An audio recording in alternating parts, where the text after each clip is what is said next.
Welcome, one and all, ladies and gents. Quick clap, quick slappity slap. We're at episode 58 of the H-Cast, your favourite podcast, bringing the energy. Boy, howdy, I've had quite the day, and I will be telling you all about that memento. But welcome to your favourite podcast. That is, of course, my podcast, the H-Cast. We are at episode 58. We're just cruising through these episodes of your favourite live show. I've joined, of course, by my esteemed guests. And boy, how do we got an interesting show for you today.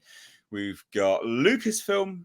I mean, it's Ahsoka. We're going to talk about Ahsoka, obviously, but not the whole show. We're going to be talking about Disney stock because it is in the dregs. It's fun times. Fun times. We'll be talking about Jabba the Hutt. Oh, sorry. No, I mean, Lizzo. Lizzo the Hutt. No, sorry. Lizzo. We're going to be talking about Lizzo. There's an update on that. That's hilarious. And all manner of bits and pieces. Warner Brothers blaming a hurricane for Blue Beetle. Yeah, I've got it all for you today, ladies and gents. I've got it all for you. It's a doozy of a stream. So I hope you're all well. I hope you're having a fantastic day. It's quite warm here in the UK. I say warm, it's a bit muggy.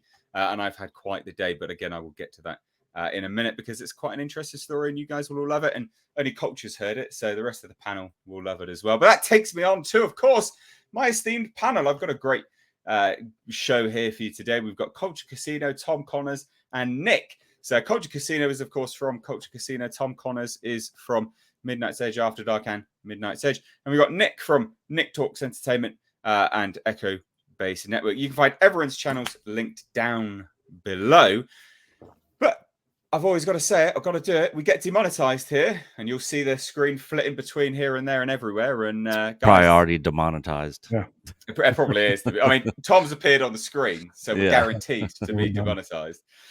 But ladies and gents, your favorite podcast is funded by you guys for you guys. So super chats are the way to do that. Now, it's not just a super chat supporting the show, supporting the channel, supporting your favorite podcast, but it's also a way to get your comment, your question read out by a group of fantastic panelists here.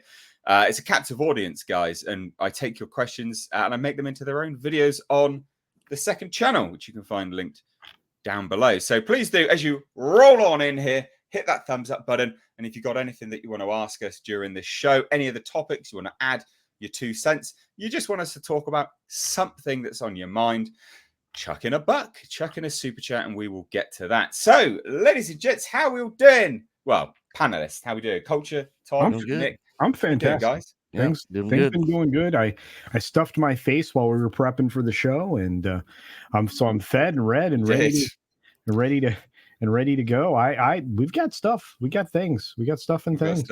You got stuff and things. Well, things and stuff. I'm intermittent fasting, so I've not even eaten today. Oh, I had this delicious double meat Subway sandwich, Nick. It was so good. Nick's soul being destroyed right there. And Tom's eating on the screen right now as well. What are you eating? It's a pizza burger. Oh, is it? Pizza burger? Did you make that yourself or did you get it from somewhere? No, we have this little root beer stand place. Oh, pizza burger. Ooh, I like it. Sounds like arteriosclerosis in a bun. How you doing, Tom? You all right, mate? Doing pretty good, I guess, considering. Pretty good. But, trying to finish my lunch. Yeah. Well, let me tell you about my day, ladies and gents. Oh. Let me just update you on the life of Nate, Mr. H. So, for those that don't know, we'll go somewhere with this story. It's fun. I've got this car, a beautiful car. Love this car. It's amazing. It's my dream car, Datsun 510. It's been off the road for some time, months. Take it out today. For the first time ever, basically, literally, it's maiden voyage.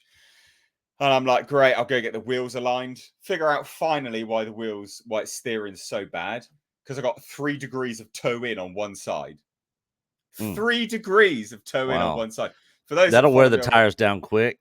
Fucking hell, mate. Honestly, the steering wheel's just all over the place. So I'm driving this car anyway, and then I break down. I break down in a traffic jam. And I'm like, right, this is not good. Everyone's just driving past me, not helping me or anything like that. I'm like, it's bloody, 25, 26 degrees. Got no aircon. I'm blistering hot, sweating. I stink. My day's getting worse. I've just got my grocery store, my grocery shop in the boot as well. I've got frozen goods. I'm like, oh my God, this day couldn't get any worse. So then obviously I'm a pretty big guy. I get out my car. So I'm like, well, I can push my car and get it up to some speed and then hopefully jump in, chuck it in gear, because I'm thinking maybe it's a battery issue. So chuck it in gear and jump start the car. If you've got a manual car, you can do that. Yeah. That's just a trick. Anyway, I can push the car. I just can't jump into it because apparently I'm not that athletic. Anyway, so finally a good Samaritan comes and helps me. Bloody shout out to the good Samaritan that helped me today, because I tell you now, my day would have been, I probably wouldn't be here. I'd probably still be stuck in a traffic jam if the good Samaritan didn't come out. He pushed my car, tried to jump start it for me, didn't work. So then he pushed it all the way down to a lay-by, which is, it's just, you've got lay-bys, didn't you? So it's just lay-by, like a little parking stop.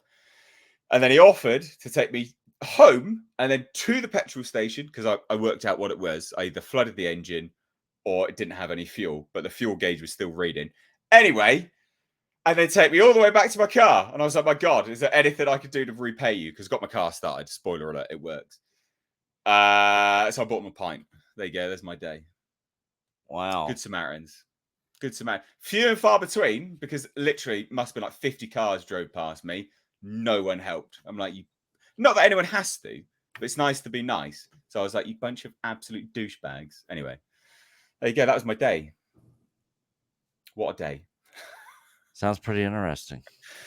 Wow. Oh, honestly, I just couldn't be bothered. Fuck it, honestly. A horrendous day. Absolutely horrendous day. Right. Let's talk about something else that's horrendous. Nick, you and I are the only ones that watched Ahsoka. So first topic, let's talk about Ahsoka. I want your opinion of Ahsoka. All right. So,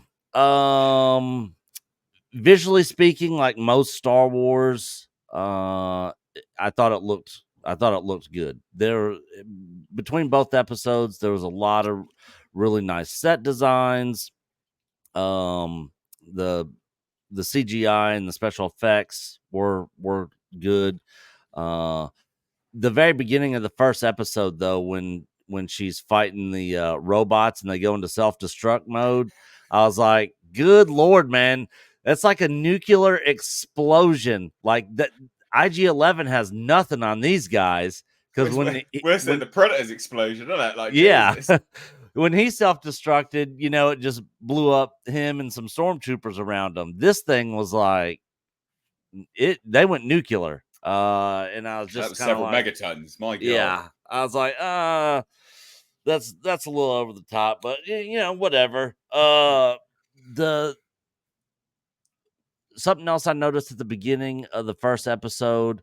Now, before I say this, let me say this first. I like Rosario Dawson as Ahsoka. I know a lot of people don't, because they have a connection with Ahsoka from the Clone Wars and all that sort of stuff. I never watched Clone Wars. Ahsoka's a throwaway character for me. I don't have any real connection to the character. I mean, I can take her or leave her. So she's fine for me. And I liked her portrayal of Ahsoka in Mando season 2. But in this, man, she is so stiff. Delivering her lines, like everything is like monotone. Like the whole time I'm just thinking of Ferris Bueller's Day Off, where the teacher's just sitting there, Bueller. And it wasn't just her, several other actors and stuff in there. It was the same way. It's just, it felt like so stiff, like there was no emotion or anything. And I'm just like, not a fan. Also, a lot of just walking, looking around, just kind of leisurely doing this or that. I'm just like, good God, speed it up. From what we got in these first 2 episodes and length of time, we got a whole movie in Star Wars in less time. And we knew the plot, we knew the story, we knew everything. All I know out of these first 2 episodes is there's some Stargate thing that goes to another galaxy, and they're trying to get there. And that's it. I mean, all this other stuff, it's just the figuring out of the puzzles. Like she goes into the temple at the beginning of the first episode and just mysteriously knows that there's something underneath of her. She makes a perfect circle with her lightsabers that she uses the Force to go in. That I thought was pretty cool. I like that. You know, she used the Force, the lightsabers went in, and then, you know, she spun around and they made the perfect circle. I thought that was cool. And she's in this room and she just figures out you got to turn this stuff and then move this way and point it in this direction of this ball, you know, and all this stuff. But then she gets the little metal object ball that has this map, and then she needs help for that when the only solution was just turning the thing, the exact same thing she did in the temple. And I'm like, she couldn't figure that out on her own. She needed somebody else. Like, what is happening here? The writing in this is just not good. Now, I know a lot of people out there, because I've been watching people's reviews, been hearing people's thoughts and comments on it, and most people seem to really like this. And I didn't hate it. I gave it a 6 out of 10, so it's just very meh. You know, but I didn't really love it or really like it all that much either. Again, like most everything Star Wars, I can cherry pick stuff out of these first 2 episodes where I was like, that's cool, I like that. We did get to see a Mon Calamari cruiser, some X-Wings, you know, that's cool, but they were just, you know, there for visual, you know, visual member berries. Member berries pretty much. And then at the end of the first episode, freaking Sabine gets stabbed with a lightsaber and pulls a Reva and survives it. The lightsabers have no, like, nobody should fear lightsabers anymore. You can get stabbed by them and survive. Qui-Gon is the biggest puss in the entire galaxy. A full-blown Jedi couldn't survive it, but freaking Sabine, who's not even a Jedi, can survive it. Reva survived it twice, once as a kid, once as an adult. I'm just sitting there like, what is happening here?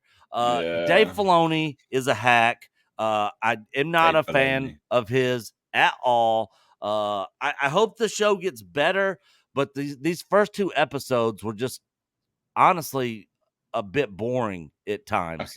A lot of time. There was some cool sections, some cool parts. I like the lightsaber battles, but was it just me, or did you notice this when they were when Sabine was fighting the other, I don't even know her name because she's so forgettable, the bad guy female character, when the lightsabers were going and like hitting each other and stuff, they seemed completely different than the prequels or the originals or even the sequel trilogy. It wasn't like that sort of like the sound and the look of it. It was just it was more sort of sparky. crackling again. But they weren't sort of crackling against one another like they should either, and just it wasn't very good. And then something else. I'm so tired of them just coming up with new Force abilities that the Force can do. So we got Ahsoka. Let me guess. Ahsoka reading the mind of Sabine Wren as she dreams. Is that what it is?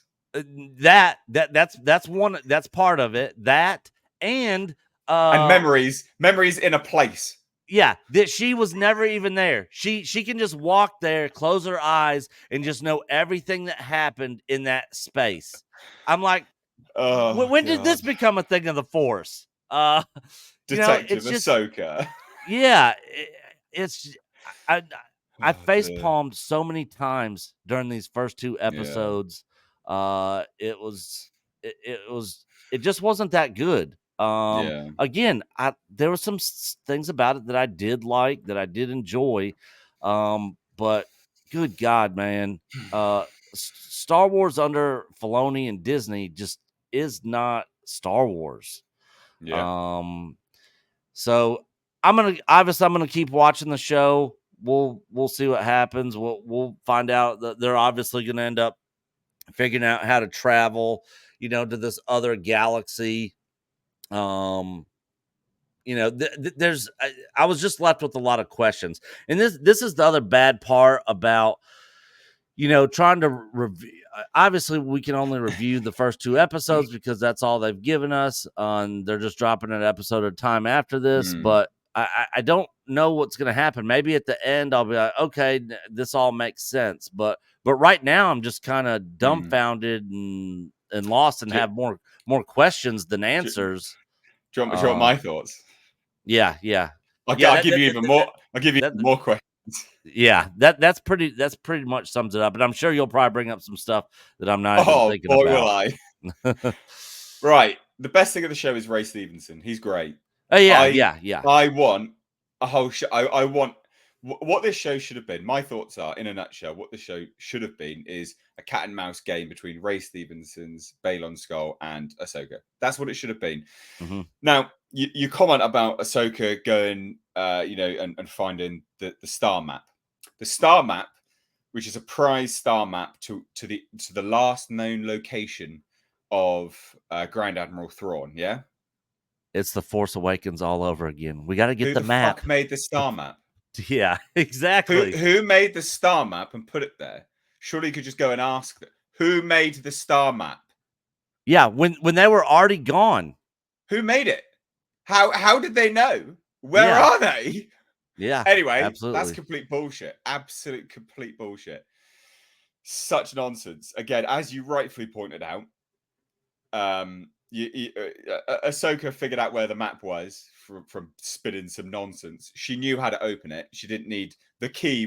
She knew how to. You could have figured that out, love. Okay, you didn't need Sabine. That's a MacGuffin to get Sabine in the show. Yeah. Why was Sabine in the city waiting to give a speech, and then she left the city and went home?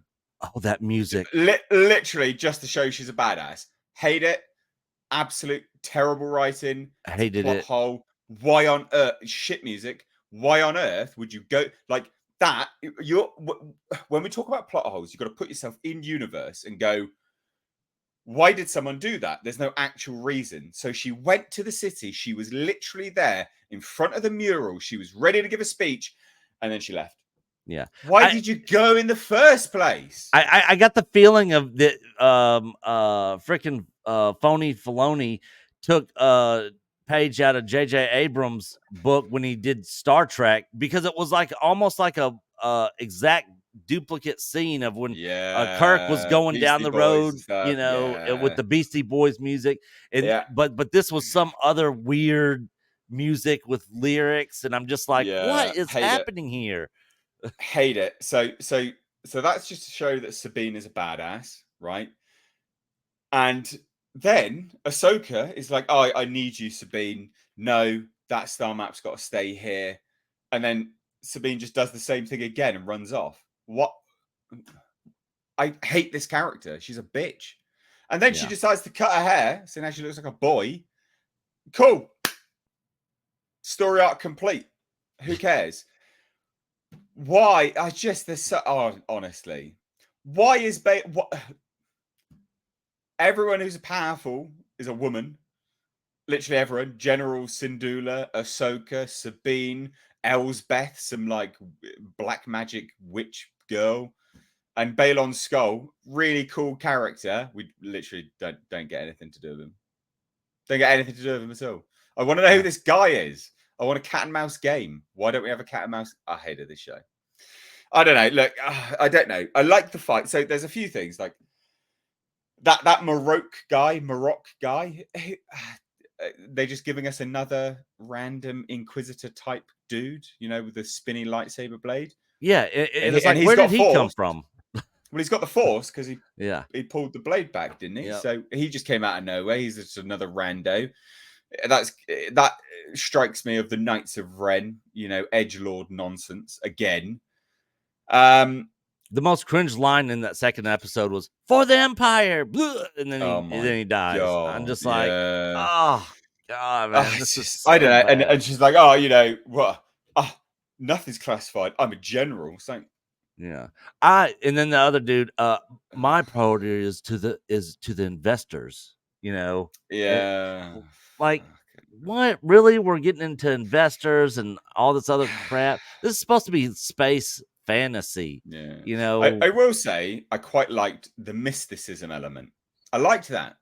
I like the fact that we're talking, you know, that it's all the stuff to do with Balon. All of that I really like. Like Balon is like, oh, you know, who built this? Well, you know, these are, oh, it's a bit like this, but oh, it predates the Jedi, blah blah blah. Like I like that. That's interesting. You know, Yeah. figuring out new, like I like that. I like. It looked amazing. They have absolutely spent insane sums of money on this. yeah, it looked great. Insane sums of money. Well, Star Wars This rarely is looked bad. no, well, but no, it hasn't looked this good yet. No, No it did series look has really looked good. this good. But I will say, right, like I will say, this is an issue with Disney shows in general, right? They do it with Marvel and they do it with Star Wars. It's bait and switch. It's called Ahsoka, but they're using it as a vehicle to tell Sabine Wren's story, just like they did with Obi-Wan. It was Reva's story, just like Hawkeye. It was Haley Steinfeld's story, just like Loki. It was Sylvie's story. All manner of these. It's the same bait and switch playbook. Their naming conventions for these shows is god awful, and it has been so bad for a long time. This should have been absolutely a cat and mouse game of Balon's skull, and then Ahsoka. That would have been epic. Ray Stevenson, whenever he's on screen, you go, wow. Like, he's got charisma, great actor, great costume. He's my favorite character in the first 2 episodes by far. He's a big guy, but they've padded him out. He's got big shoulder pads on. He's a really imposing dude in the show, but there's like nuance to his performance. Great actor. He's the best actor out of everyone because everyone else is bloody shit as well. Yeah. God, there's a lot of this. Yeah. Yeah. The whole That's time. the show. Just crossing your arms and you guys have made me bored and fall asleep just listening to you. I was going to ask you, Nate, what'd you think about the opening crawl of the first episode? Did anything pop in your head while that was happening? I actually liked having the opening crawl again. Yeah, I did too. But did anything come to mind? So, all right. So when I was watching that opening crawl, it felt very Conan like. The red lettering, the soft music in the background. You know, it felt like I was getting ready to watch like a Conan movie or something. There's a lot of exposition in this show as well because not everyone's watched Rebels and Clone Wars or whatever. That's the dawn of time, Ahsoka was the greatest Jedi ever known. That's basically it. Yeah. Wow. But yeah, Dave Filoni said you do not have to watch Rebels or Clone Wars to watch this show. You 100% do because Gary Ambrosia was talking last night when I was giving my just quick review thoughts on the show, and he didn't watch any of that, and he was lost. He was like, I don't know who any of these people are. Right? I don't know what they're talking about. And when she's like, when Ahsoka's like, yeah, I left her, and the whole thing between her and Sabine and all that stuff, like he was completely lost. He didn't know what was this going show on. or I don't remember, but I predicted that we were going to get a bunch of these articles after the show come out saying the 15 episodes you need to see of Rebels and Clone Wars. It's already out there. They already do. Exactly, Nick. I was just going to say. So yeah, this is a problem for them. Yeah. And this is a problem that kind of plagued their Marvel shows too. In the Marvel films. And I shouldn't have to do friggin' homework to watch this show. They should be able to get me up to speed pretty quickly. Yeah. It doesn't sound like they try and get you up to speed, but it's just needless, shitty exposition. You could cut out so much of this show. Oh, so much. And that's what I heard too. Somebody else said you could get rid of the entire first episode, basically. I don't know if you could get rid of the whole first episode, but you need could elements get rid of of a it. lot. There's definitely some stuff in the first episode that well, I think it was Script Doctor who said you don't even need the first episode. So I mean, I haven't seen it. So that's he's all wrong. He's absolutely wrong because you do need to know what the key is. Like that's a plot element that you actually need. You know, you have to have that, and it sets up the dark side elements. So you do actually have to. Anyway, I'm not going to get into it, but you do have to have the first episode. But there's chunks of it. Like 10, 15-minute chunks that you can just get rid of entirely, and it'll be the same episode in terms of storytelling. Yep, 100%. Anyway, I'm going to stay with it. We're going to watch it weekly. Me and you, Nick, we'll keep talking about it on Thursdays. You poor bastard. Well, you're going to have to listen to us review it. I know. Well, I can do other shit in the background while you guys are doing that. That's true. But let's shuffle on. We've got some great super chats here, so we're going to get to these first before we move on to another Disney failure. Can I just add something real quick? Yeah, I guess so. Yeah. There's no way I'm watching the show. I didn't ask you to. All right, good. I said me and Nick. I know you're not going to watch it. I'm going to watch the show.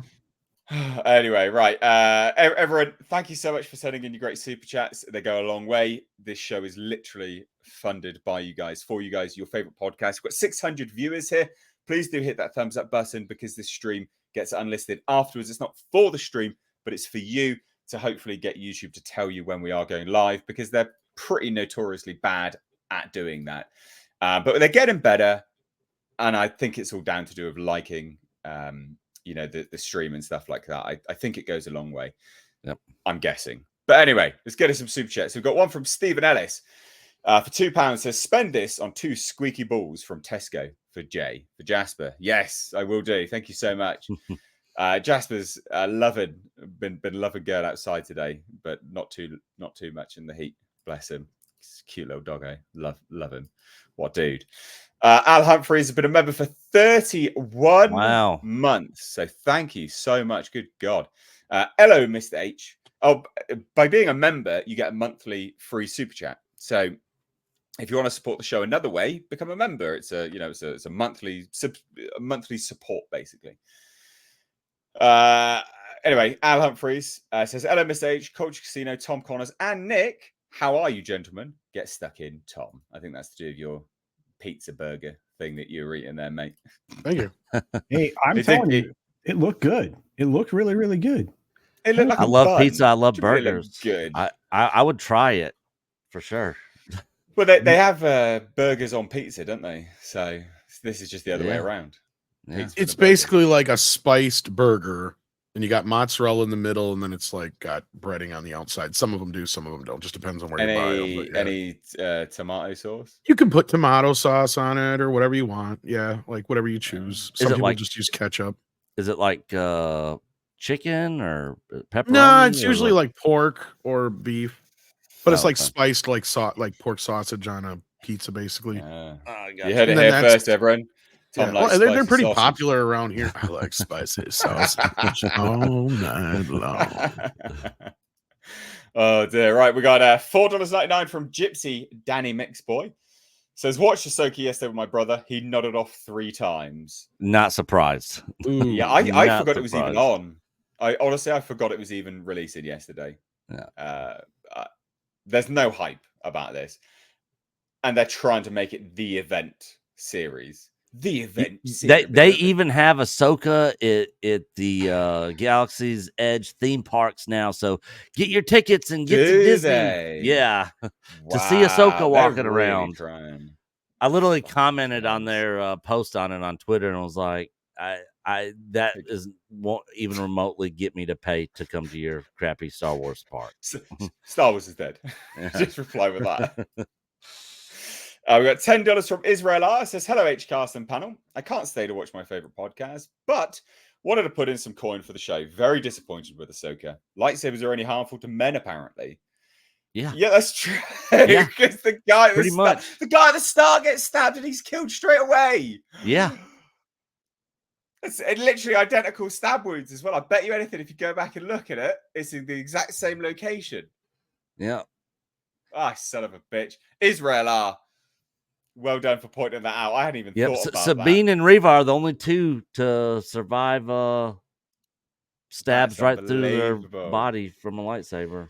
That is unbelievable. Oh my god, it is believable because Disney. Oh, as soon as I saw the white guy at the beginning of the first episode, I said, "Oh, he's dead. He's dead." Yeah, he's cocky white guy. He's dead. Yeah. Corporate man. He's dead. Yeah. Wartooth 88 for $2 says another galaxy. Now they're going to ruin the Vong. Well, that's the thing. They don't even use the unknown regions. They're just like, nah, it's an entirely new galaxy now. So. Yeah, entirely. It's literally like this is a Stargate, and it's going to take you to some place that you would never be able to get to in your lifetime, no matter how fast your light speed is. God damn. Real quick, I'm going to jump the queue on Super Chats just briefly so we can actually use this as a jump off point for our next topic, but we will get to all of your Super Chats. We do that here on your favorite podcast. We get to every single Super Chat. Mexican Iron Man, Mikey's dropping $10 and he says, emergency alert, Disney stock at 9-year low of $82.74. Someone needs to do CEO wellness check on Bob Iger. And that the reason why I jumped the queue is that leads us nicely off to culture. Talking about Disney stock. Over to you, buddy. Hey, Tom, get the queue ready? Here we go. Oh, my. Mickey looks so sad. He does. And there's a reason. Today was rough. If you were a stockholder of Disney, I'm going to question your sanity today because, boy, was this a tough ride. I am not logged in. I'm not logged in. Yes, I'm not logged in. Okay, so there you go. In, then. 82.58, and that's not great. When I started covering this morning, this was at 83.08, 83.12, 83.15. Remember when the stock bounced back up towards a healthy 90 something after the quarterly call that was a dead cat? Dead cat bounce. Yeah. Well, it's sitting. We started the day at 85.83. We are now at 82.61, and it's not doing great. Down 3.77%. Is anybody surprised? No. Nope. And look, it's being driven primarily by a whole lot of factors. Of course, Disney doesn't really have a lot of market love at the moment. That it's kind of dissipated or gone away. For a number of reasons. I shared the wrong screen. That's me doing badly. But it's literally been so bad for them because they're constantly being given like really bad news. One of the worst pieces of news right now is a statement that's coming out of what was formerly known as Reedy Creek Improvement District, RCID, which is actually now the CF Todd thing, CTOD, whatever it's called. Anyway, it's the Central Florida Tourism District now. And they actually, because of something that was going on, funneling millions of taxpayer dollars as Disney season passes, amongst other things, they brought in an inspector general regarding the scheme. and so now you have at least five. This is a ridiculous amount of money. This is a ridiculous amount of money, but $2.5 million basically in money that got funneled through this. Now, we were given an invoice that had a quarterly total of $500 and something thousand, which was not the most bueno in the world thing. I'm trying to bring that up, but we have an invoice we can look at that kind of delineates exactly what exactly is been happening and how they've been going about doing this. Now, there's something called improper benefits, which is what this is a part of, but they essentially, I like the sound of that. A lot of self-dealing indeed. Oh, so, whoa. Yeah, page I 1 of 2. self-deal all the time. Page 1 of 2 here, and let me tell you, first of all, Valiant Renegade, right. Mike, Mexican Iron Man, and Andrew, Legal Mindset, have all been breaking this down beautifully the last several days. And throw in, of course, WDW Pro as well, and Jonas and the whole team over there. But $533,522 for the quarter ending 12/31/2021. And look at the delineation of benefits here: tickets, merchandise, food and beverage, water parks, mini golf, service award. But that's not where it's. Go ahead. It says terms net 30 days. Is that not just a month? Yeah, that's upon that's upon payment. And again, this is right. Okay, that's just the terms of payment, the term of payment. But as you can see, it's 533,522. Then you scroll down here and you add another little bit here. You add executive perks, service celebrations, room discounts. Look at all these nice room discounts. Staying at the Disney Yacht Club, the Caribbean Beach Resort. These are all high end locations. DVC's Coronado Spa. Look at that. You had the cabins at Disney. These are all DVC properties. The campsites at Disney, Port Orleans, Anaheim, Art of Animation. These are the value resorts. And then Saratoga Springs, all those, right? Then you had a cruise line discount. That's an entire cruise. $6,050 is a 2-person cruise. That's one stay at Star Wars Galactic Star Cruiser too. Exactly, yeah.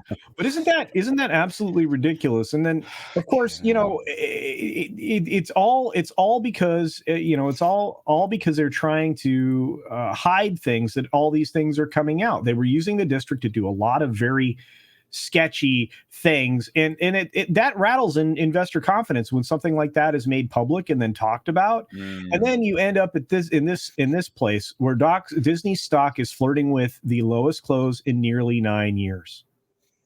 In fact, I imagine it might actually close at the lowest point. So the lowest point ever was in 2014. And now you're looking at, getting close to this low dip that was in 2022. But, you're looking at, a high going back to March of 2021 of 201.91. Look how far, right?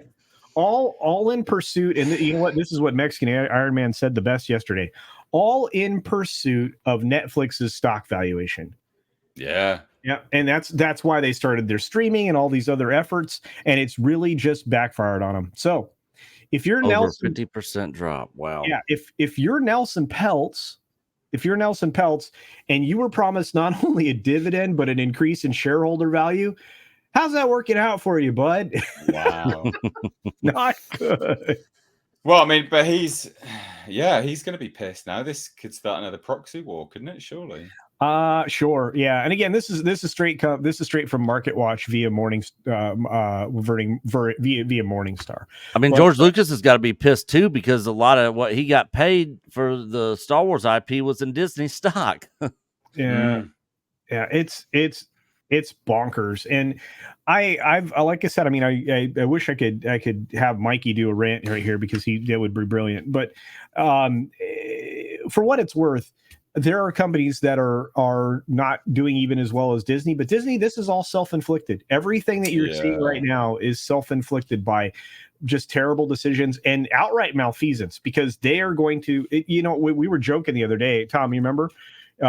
We were joking the other day that they're going to lead somebody out of there in handcuffs.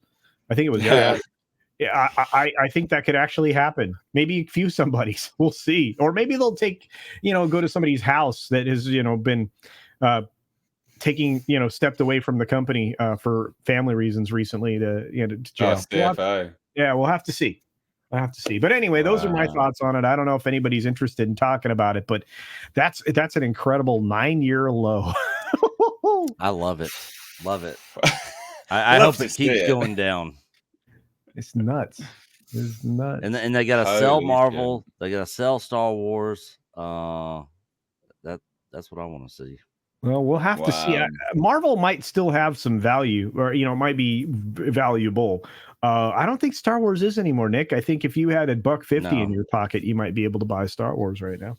Man, if I had, they would never. I don't think they'll ever sell it unless they really get desperate. But I would, if I had the money, I would definitely buy it. I would 100% buy it, and I would. I don't know anything about running a studio, and I would buy it. And I could do better job than what they're doing with it. That's for sure. God damn. Tom, what do you think about this, buddy? I think it's going to get interesting. I think we've got, I somewhat joking about the whole handcuffs thing, but at the same time, I wasn't. Like, sure, it probably ain't going to be Bob Iger or somebody that important, but You never know how this could go. And this is the sad part is it's going to take a while. This is going to be something that's going to drag out for the next few years. I had a discussion with Andrew, Legal Mindset, yesterday about it, where basically that's kind of what he said too, is like a lot of this is going to stretch out into next year. And then as far as like actual court or anything that happens, charges and all this other business, we're looking at 2 years or so probably before it's all resolved, if that. It's going to take them a while just to do all the investigation, because basically what this is doing now is opening up the door for an investigation into criminal charges of sorts. How far, how deep it will go, we don't know. I don't even know where the statute goes as far as that. I mean, I'm not in any way, shape, or form up to speed on this, but yeah, like it could get interesting. Well, I mean, also the court of public opinion. I mean, they're just getting trounced. All the time. All the time they're getting trounced for good reason. Yeah. Self-inflicted. This is the thing. Like, no one did this to no one did this but you, Disney. Like, what are you doing? Yeah, they had the lightsaber. It's not like they had the lightsaber pointed the wrong way when they switched it on. Oh God! Well, they should have appointed a woman to be in charge. And it would have been fine. Would have been harmed then, would they? It'd been all right. Oh dear God! I can't wait to see how this pans out. This is going to be absolutely glorious. Absolutely glorious. Yeah. God damn.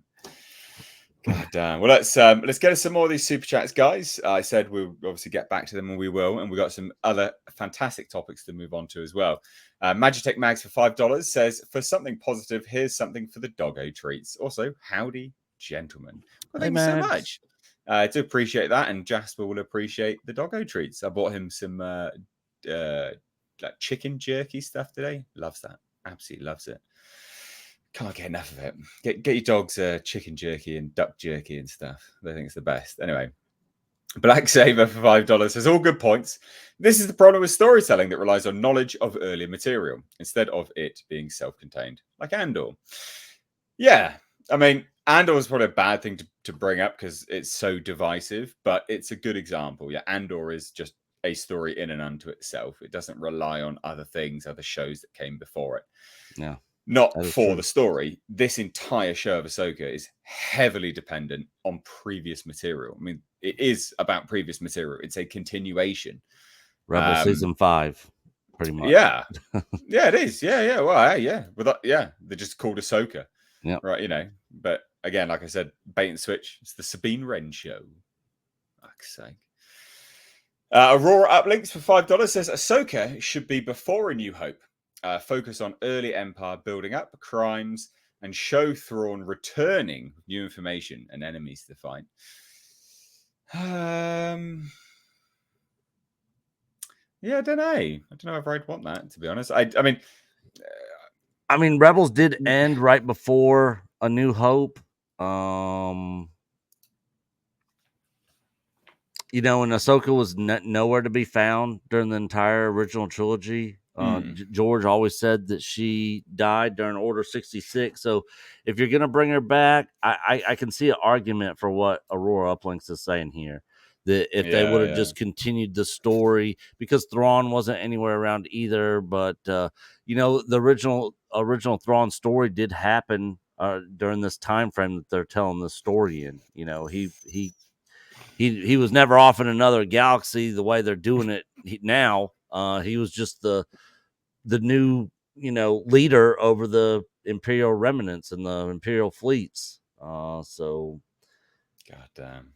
Yeah, I there can be an argument made there, but I can't wait to see how this goes. Just yeah, I reckon this will be one of those things like week on, week out. It'll probably just deteriorate. I mean, it's like I put it like a 5 or a 5.5 out of 10 at the moment. And I think week on, week out, it's going to deteriorate. And there's no excitement for it anyway. So if it deteriorates even more, God, in the toilet. Donald Smead sent in $5. Thank you so much, my dude. John Apocalypse sent in £2. Says, can I get your impressions on Pariah Nexus trailers? What is that? What is Pariah Nexus trailers? I've never heard of it. I'm looking at it now. It's a Warhammer thing. Oh, okay. I will quickly watch it right now. Everyone, watch it as well. Just type in Pariah Nexus on YouTube.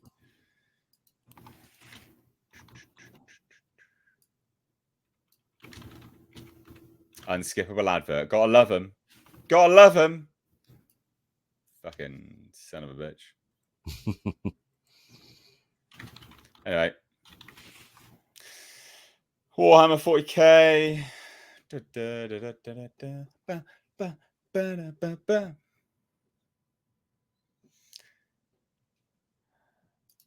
I got so many people that have reached out to me and have been like, you got to check out Warhammer 40k. Mate, this looks good.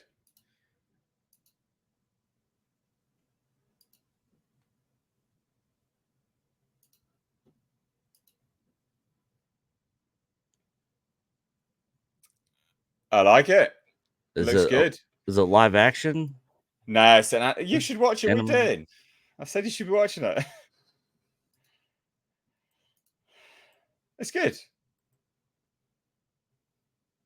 Big scope. What about the Necrons?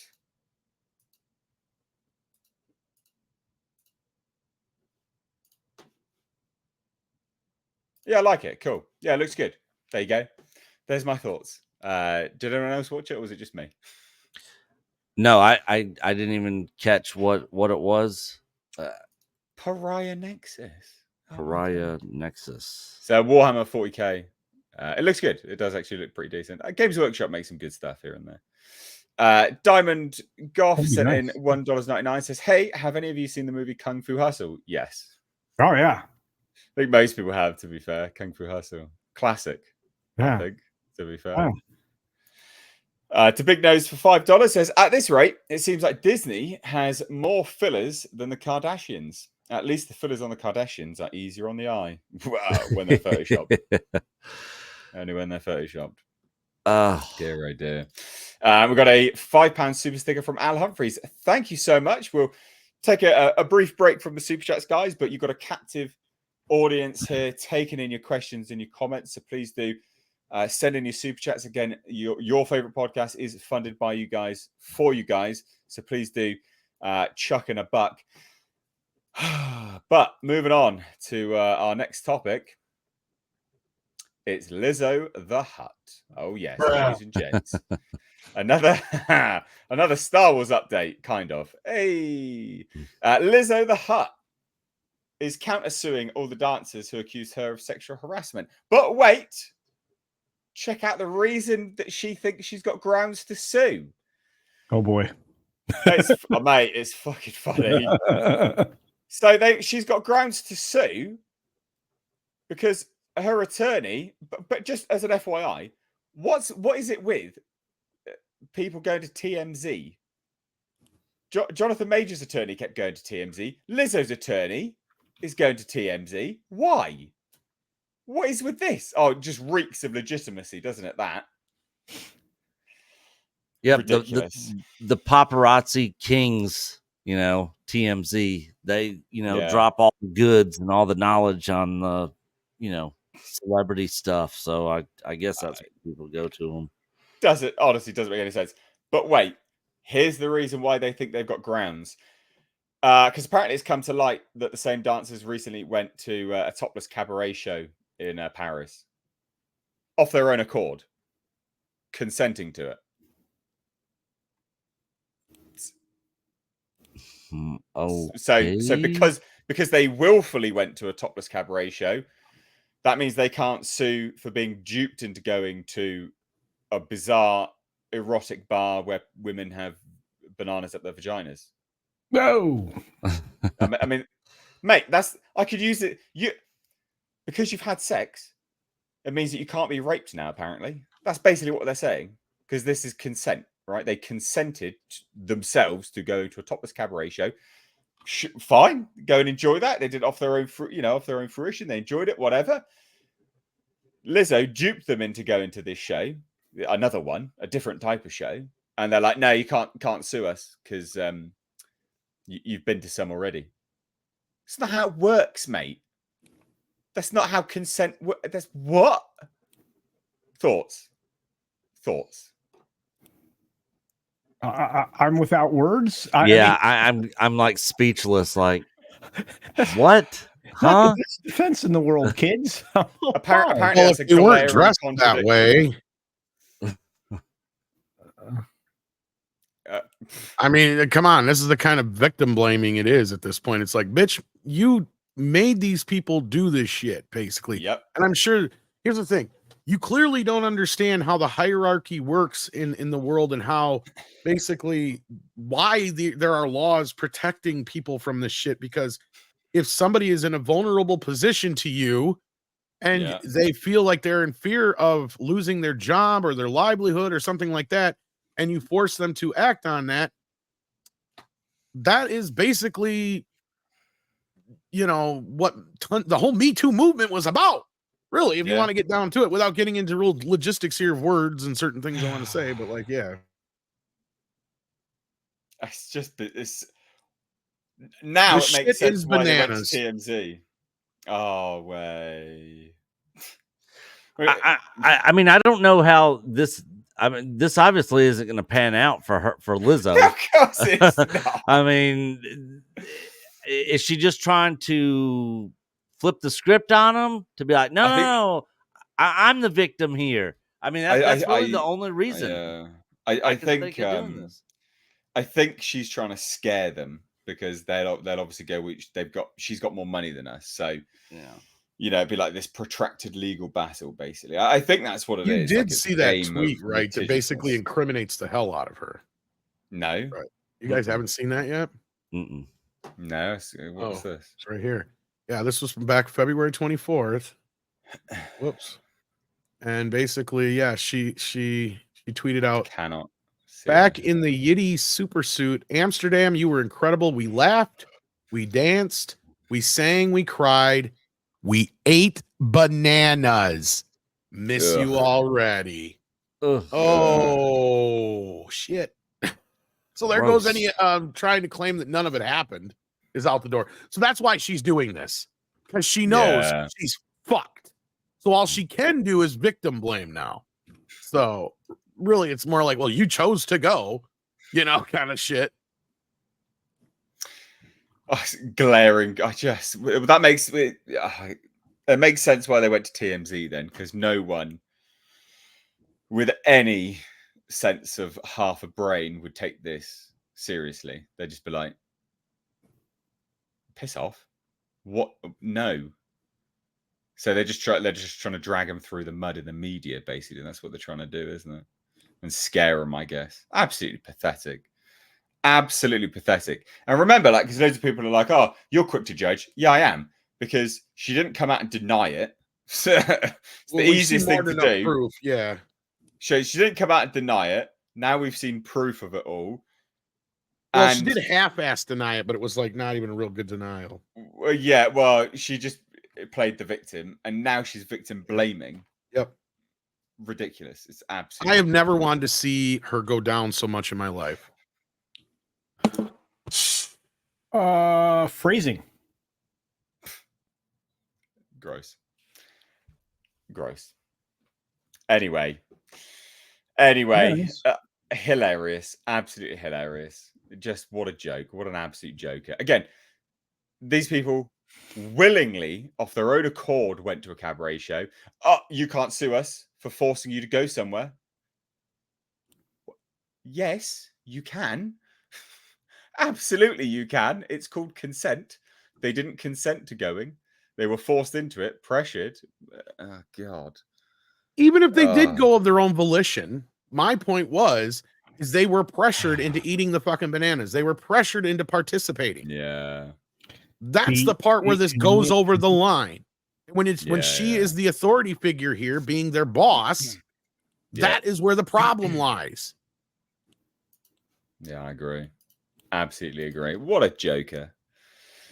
What an absolute joker. Oh, dear. Nick, you want to chime in on this one again? F Lizzo and her disgusting self. That's about all I gotta say. I think it's hilarious how vicariously Disney has had her part of what now? 2 different things? Yeah. 3 different things or so now? Yeah. They do know how to choose them, don't they? Like, they have quite a lot of people like this. This is the year of the celebrity saying, "Here, hold my Bud Light." Oh my. Yeah, pretty much. Oh, some of the pictures of her up there on stage and stuff that are going around. Disgusting. Oh. Well, isn't that funny? Because that's kind of the more or less. I mean, let's be real. Obviously, the most disgusting part is the bananas, but the most unreal part of the accusation, and you could still believe it, is her fat shaming her dancers. Yeah. Because I could see her being a total fucking bully. Yeah. Yeah. Yeah, absolutely. Oh, dear, oh dear. Ridiculous. Absolutely ridiculous. And very funny as well. So, I mean, at this point, her best defense would have been, I thought we were all having a good time. I didn't feel like I was pressuring anybody to participate, but if they felt that way, I apologize. But they did seem to do it on their own volition. That may be one way of putting it. It's not quite victim blaming, but at that point, you're owning it. But you're also saying, like, I didn't necessarily force anybody. So unless you got proof of that, like, again, not putting her in the best of light, but it's her only way of maybe squeaking out of this without getting completely drugged through the mud. Because at this point, she's just making it worse for herself, in my opinion. All right. Well, it's funny. She's only focused on one thing. It's like, mate, there was other accusations. Just because they went to a topless cabaret bar doesn't absolve you of your sins for all the other accusations you're being sued of. Like, what? There was a whole host of accusations, for goodness sake. And I think that's ultimately the case, right? I mean, she's just there's so much here going on that, you know, even if you can dip into the victim blaming side of things, there's too much fire where, you know, where the smoke was coming from. You know, it's not even just smoke; it's just a bunch of fire now. All that And fast in a way. And you know what? And a lot of people might feel bad for her, not me. Yeah, I do not feel bad for this person. One iota. Nah. One iota. Get what you Nah. deserved. Fucking joking me. There you go. Thought we'd all enjoy that one. Let's get back to some super chats, ladies and gents. We've got quite a lot to get through, so I'm going to intermittently jump into these. But please do keep sending them in. Support the show. We've got 688 live viewers. Smash that thumbs up button. Awesome. Thank you so much for joining your favorite podcast. I really do appreciate it. Honestly, thank you, one and all. But yeah, please do hit that thumbs up button. It's not for me. I always say it, the stream gets unlisted. I don't care about it. It's more for you to hopefully get notified so you can always keep coming back and watching your favorite show. So, Adam, Hungarian francs. Yeah? Florence. I've got it right this time. Florence. Florence. Why do I keep saying for anyway? I don't know. Never mind. Every time for 2,000 Hungarian florins says, you know what is a good indication that Star Wars is getting worse all the time? You don't even get upset anymore. No yelling, no rants, just mocking them. You're letting it go. Nick? I still rant and yell. Especially when I see dumb shit like the freaking another person getting stabbed with a lightsaber. Because the thing is, for me, I want Star Wars to be good, you know. It's just not. I've given up hope that it's ever going to be under Disney. But, you know, I want it to be. I mean, I'm part of a Star Wars channel, so I mean, we're definitely going to cover it. You know, like, I know culture says it, and a lot of other people say that Star Wars is dead, and I agree with that to an extent, especially under Disney. But for me, Star Wars is never dead. You might say you've got a new hope. Yeah, I mean the original trilogy. I still love those movies. The sequels didn't change my outlook of those movies at all. Like I know our good friend Gary over at Nerdrotic, he can't even watch the originals anymore because he's like, you know, Luke's just gonna end up being, you know, titty sucking milk and all that. For me, I block those movies out. It doesn't change the original trilogy. Those aren't George's sequel stories. That wouldn't have happened under him if he was doing it. But yeah, it's not in a good state as much as I want it to be. I'll still rant and rave about it. Yeah. Well, yeah. It's like my. I can my still watch attitude. the original trilogy. In fact, I can watch it without all the crappy special features thanks to Rick now. See? He sent me some Yeah. 4Ks. Yeah. Have you watched the Addy One versions, Tom? Which ones? The Addy One special edition of the original trilogy? No, I've dude, I've got to share those with you. besides these ones I have in my hand right now, the best ones I know of are 4K 77 and 4K 83, and they're working on 4K 80 right now. So this is a fan-made special edition. The entire Hoth battle is.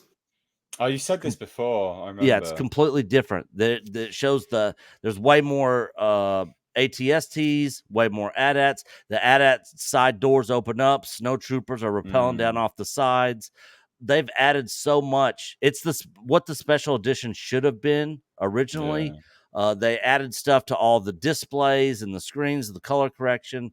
They're awesome additions of the movie. Yeah. If you don't watch the original cuts of them on the 4K ones, like what Tom was saying, they're the next best. They're the next best ones to watch, and they're the best version of the special editions. And he's actually back in production on Return of the Jedi, where he's going to add more B-wings, more pilots, and he's building out cockpits. Like, he puts in a lot of time and effort into all the special effects and all the additions that he puts into the movies. The first one, Star Wars: A New Hope, way more TIE fighters come in. It's just better. It's a better version of the film. We'll have to check it out. Got to bring in our late guest today, Andre. Hey. How you doing, bud? You all right? Hey, I'm doing good. Sorry I'm late. I was listening when I wasn't in the elevator, so I caught most of the Lisso debate. That was fun. Can I add one thing to that real quick? Yeah, sure. Cabaret in France. That means that they probably went to either Moulin Rouge or Crazy Horse. One of the two. I have been to both, because I've lived a bit, and I'm in Europe. They qualify as, that's high art. Yeah, that's Crazy Horse, you have like nudity and everything like that. It's cabaret, but it's high art. That's the kind of place where the high society will dress up and they will go, this is where you take your wife and your girlfriend and you go. This is not an establishment where you go out with your gang, right? I get pissed. Whereas where she went in the Netherlands, that's a lowbrow porn establishment. It's night and day difference. Just like saying, oh, you voluntarily went to this high art thing in France, so therefore you can't sue me when I take you to this low-grade, dirty, filthy-ass porn thing in the Netherlands. Like that against your will. Against your will. Yeah, where you get to eat banana that has been a certain place. I mean, that does not happen in Crazy Horse, I tell you what. Yeah, let's it's disgusting. So we got some more super chats to get to, Andre, but the next one I think will be interesting. So Fergal Kelly has been a member for 26 months. Thank you so much. Again, part of being a member, you get a free super chat every month, so become a member. Says, I know that you have discussed Rebel Moon previously, and I like Zach, but I wasn't impressed with the trailer. What are your thoughts on the trailer, Andre? Because we haven't got your thoughts. Oh, I know everyone else's, but what's your thoughts on Rebel Moon? I forgot it while I was watching it. It's 3.5 minutes long. 3 minutes 40, actually. Teaser trailer. You mean you didn't come 3 times watching it? No, I have never seen something that was 3 minutes long that felt as though it was 3 years long.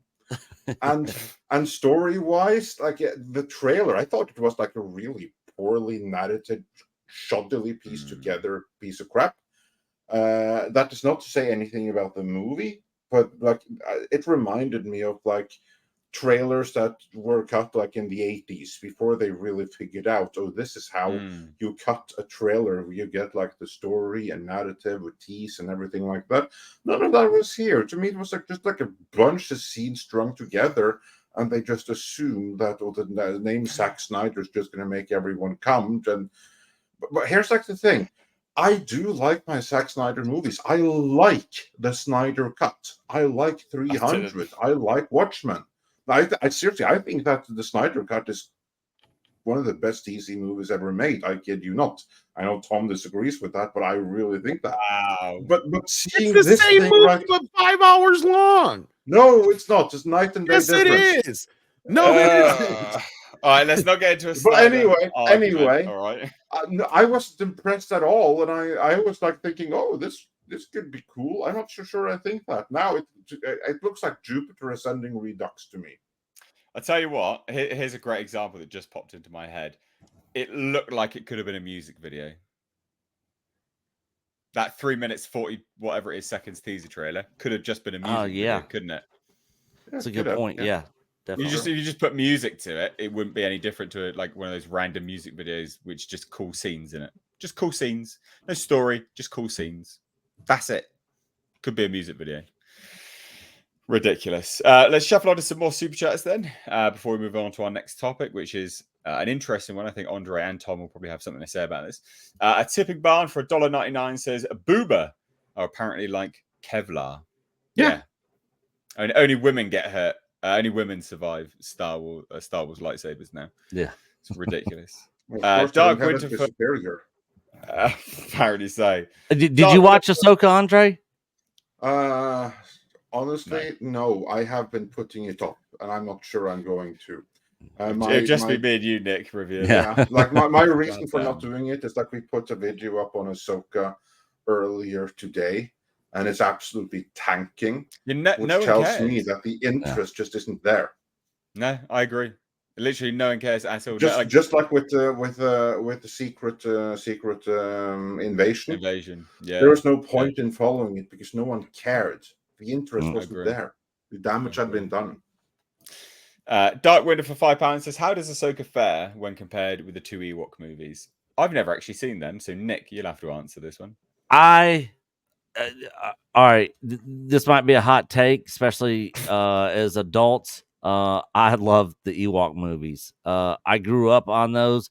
Do they hold up today? No, not really. But I they love yubbed those when they should have nubbed. That's the problem. Yeah, I loved those movies as a kid, and I actually just uploaded me reacting and watching those over on our Patreon page, where we're also going to be putting up all our full reactions to the entire episodes of Ahsoka. But the Ahsoka show definitely looks way better than the Ewok movies, like light years better. But I would say at this point, I like the Ewok movies better than the first 2 episodes of Ahsoka. Dear, oh dear. All right, then. Hot take. Adam Healy has been a member for 28 months, so thank you so much. Member milestone. Ministry of Wrong Think for $9.99 says, did you see WDW Pro's latest vid? Holy cow, the Strikers Union is dumb. What is this? What's this about the Strikers Union? I haven't seen the video. Or you did? Okay, so what's it about? It? Well, yeah, Tom, had you seen it or had you not seen it? No, but I had an idea of what it might be about, but I'm curious. Go ahead.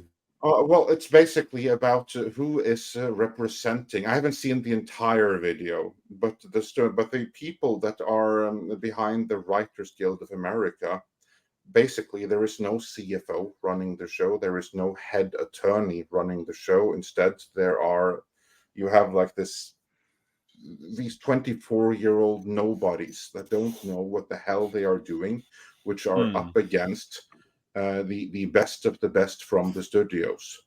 And to top that off, this is something that I don't know if then mentioned later, but I have heard this from others at the heads of the WGA. They apparently are a bunch of activists.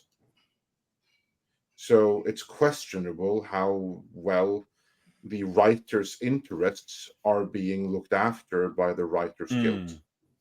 That's basically it. That it would appear that they do not have the level of competence. They don't have people with the kind of competence that is required to do what they do, and they are the holdup here now. That's the gist of it. Okay. Oh, that's different from what I was thinking of. But okay. Well, what did you think it was? Well, I always thought it was something to do with because yesterday they had put out a letter because the studios had sent back their counteroffer or whatever, and I guess they had said yes to one thing of all their demands, and the writers wrote back in so many words, basically like, we're on strike not just to get one thing done, but all things done. And now that you've taken this long, we are not going to budge, basically, in so many words. Yeah, that's very professional, isn't Yeah. it? That's absolutely something that a professional stubborn. CFO would say, right? Basically, they go out and say, no deal. Screw you guys for going home. We're in this for the long haul. No, that was what the writers had said to the studios, I guess. That's what I mean. Yeah. It's not the writers that say that. This is the Writers Guild who are saying that. And that is what WDW Pro revealed, that they are a bunch of nincompoops that aren't qualified to do this. They don't have anyone with the emotional maturity or education level to make them remotely qualified to do what they're doing. But does that surprise anybody? No. I mean, no. Well, I'm saying I see stupidity on both ends. Oh, right? absolutely. Like where the studios are coming from, I get it. They're right now. This is where the studios are fucking stupid. Right now, yeah, they're not spending the money like they're used to, and they're making some money on certain things. Thank God Barbie's in theaters. Otherwise, they wouldn't be. Let's be real. But that only helps Warner. Yeah, the rising tide helps all boats. Like you and I both know that Oppenheimer and all these other movies that have been hits in the last couple of weeks are directly results of people going back to theaters because of Barbie. Yeah, otherwise, that's what I was saying. We kind of had them on the ropes. That's what pissed me off about Barbie. And at that point, the studios would have been more likely to fold on some of these demands, and maybe we'd have got a little farther. But now you're right. I agree with what you're saying, but I also think it's stupid on the studio's part because guess what? In a year from now, they're not going to be making jack shit. And because there ain't gonna be no movies coming out, like they ain't gonna have nothing to bring out other than stuff that's been sitting on the shelf for 3 years, and they're already, I don't know. This is to me, it's stupidity on both ends. But if all they got is some 20, where's, aren't they supposed to have people that have been in the guild for a long time as like the presidents of this shit? I don't know. Yeah, Fran Drescher. Yeah, well, that's the acting guild, but I'm talking about the writers guild and shit. Yeah, the 20-somethings and ideologues, apparently. That's what I'm saying. Like, where the fuck are the actual writers at? Guys who've been around for a while. Oh, they trust that they are represented and the guild has got this, and they don't. Oh, for fuck's sake. Yeah.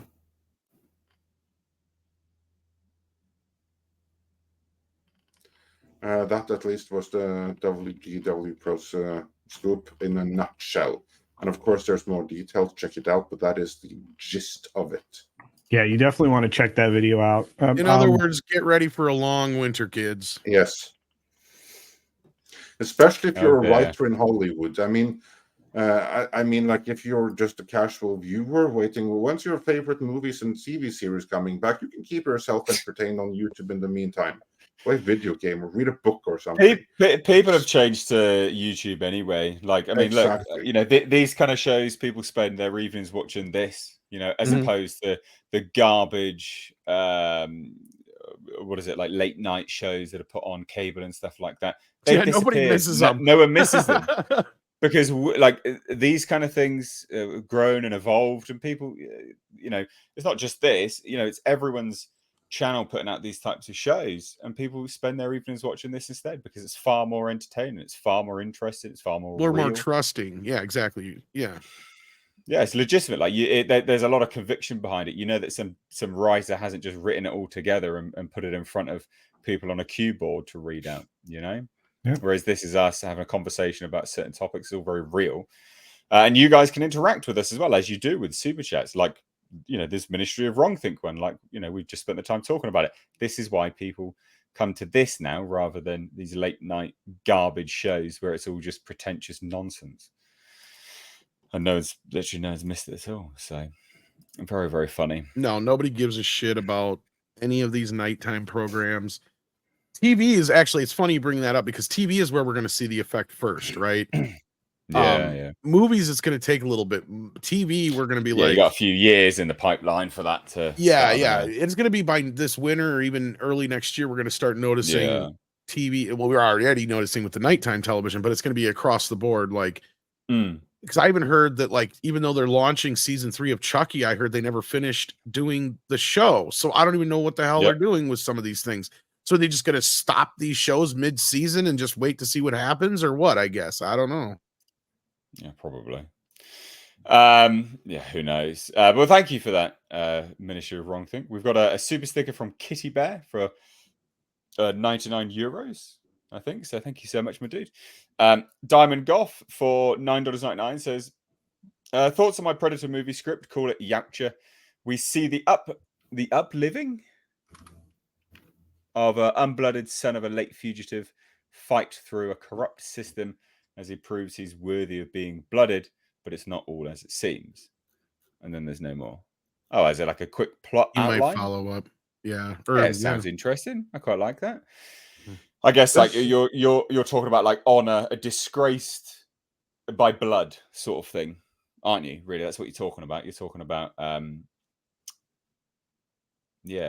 so a fugitive predator, a son of a fugitive predator, being sort of dishonored via blood and fighting his way back through the system itself. Oh, I quite like that. Yeah, guys. Yeah. Sure. I did workable concept. I just want to say, as a general thing, I hope that you write it for your own enjoyment only, because do not under any circumstance think that there is any way in hell that will ever be picked up, or that you can send it to Fox or Disney and that they will consider it, because they won't. On the contrary, if one sends like fan fiction scripts like this, if you want to be blacklisted from the industry, that is how to do it. So write it, have fun with it, but make sure you do it for fun or for practice. If you want to actually get discovered or get something, you have to write original stuff. You cannot write anything that is based on any kind of existing IP, because they will blacklist you. And I don't mean that as in the blacklist of good stuff that people are fighting for, but as in, this is a fan and we're not going anywhere near that. So just have fun with it, but write it for the right reason, and that is for your own enjoyment. Yeah, you're not wrong there. Aurora Uplinks for $5 says, I think, this is to do with Lizzo, I think she should work to apologize and make it up to her backup dancers. A lot of trauma and mistrust. After that, let it go if the dancers do. I mean, she should be letting... She's got nothing to let go. It's the dancers that are suing her. I mean... And also, she should apologize. But apologize is kind of like hollow if you don't mean it. And she would clearly she definitely does not mean that. Exactly. It would be like, well, I'm sorry that you're such sensitive SJW. See you next Fridays that decided to sue me. I'm sorry about that. I mean, that's what she would be sorry about. But for it's as believable as her going on a diet. Bananas, I don't know. No one is sorry about that. Or she certainly isn't. It's literally as believable as her going on a diet. You just be like, that's you're placating to me now. You're talking bollocks. John Kokoza says for $5 says, imagine nowadays with all the oversensitivity and social media coverage, if Freddie Mercury was alive. He was notorious for wild sexual antics. It's ironic because today he wouldn't be gay enough. Yeah, it's true. It's funny because we had this conversation about if John Lennon was still alive the other day. I'd say he'd probably be like one of the wokest motherfuckers on the face of the earth. Yes. Freddie Mercury, on the other hand, I think would be the opposite. I think he'd be like, we really need to knock this shit off. Yeah, like we have really gotten too into ourselves and this idea of pronouns and everything else. I think he would have been like, it's bollocks, let it go, move on. We need to just be ourselves because. Yeah, I mean, if anybody was himself, it was Freddie Mercury. I mean, yeah. Well, that's the thing, isn't it? Like, unless you're sort of like an activist on it, it is just a case of no, just let me go and live my life. Like, piss off. I don't care. Go be an activist elsewhere. No one's interested in this nonsense. So yeah, dear oh dear. Tom working for $5 says, Lizzo, whoever, just because you're in the margin doesn't mean you're not a fool. Well, she is a fool, but. Yeah, well, she's taking everyone else for fools. She isn't a fool, but yeah, kind of. Yeah, I know what I mean. No, I'll be honest. I think she is a complete fool. The only reason she is anywhere where she is right now is because we reached this weird place where a woman and only a woman is not allowed to be fat shamed at all. Yeah, yeah. If it wasn't for that, Lizzo True. would not exist. She doesn't have any fucking talent. Wouldn't exist. I'm not kidding. She has zero fucking talent. No, I mean like would exist. But she would exist, but she wouldn't exist in our conscience because she wouldn't have a career. She would just be. She'd be the bitch serving you fries at McDonald's. That's what I'm fucking saying. Because yes, you can be fat and be famous. That's not what I'm saying. What I'm saying is she is fucking useless. The only reason she's famous is because she thinks she's fat and beautiful. That's the only reason she's fucking famous. That's it. Her whole shtick is that she's obese. That's what I'm saying. Pathetic. Yeah.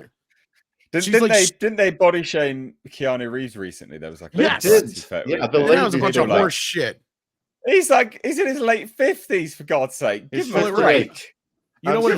He has being 58 and not filming right now. He doesn't have to be toned, so he is on vacation. And he was sitting. He has slight dad bod tendencies, for which all the ladies shamed him. That he needs to tighten up. Actually, I don't know if it was any ladies necessarily shamed. A lot of them are sticking up. It just reminded me of this, though. Yeah. It's the same kind of bull crap when they went after Leo. They're like, eating too much Gilbert Grape? Well, first of all, you dumbass, he didn't play Gilbert Grape in the movie. He played his brother. And it was Mom, who was the fat person. Get the movie right. And then, they're giving him shit for his weight. But then over here, you got, she's no train wreck, Amy Schumer. Showcases her knockout figure. It's like, no, bitch, she's fatter than he is. But yeah, that Keanu Reeves picture is even more stupid because he's like sitting crouched down like this.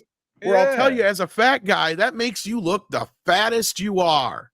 Yeah. Because you're literally kind of ask any woman why they sit that way.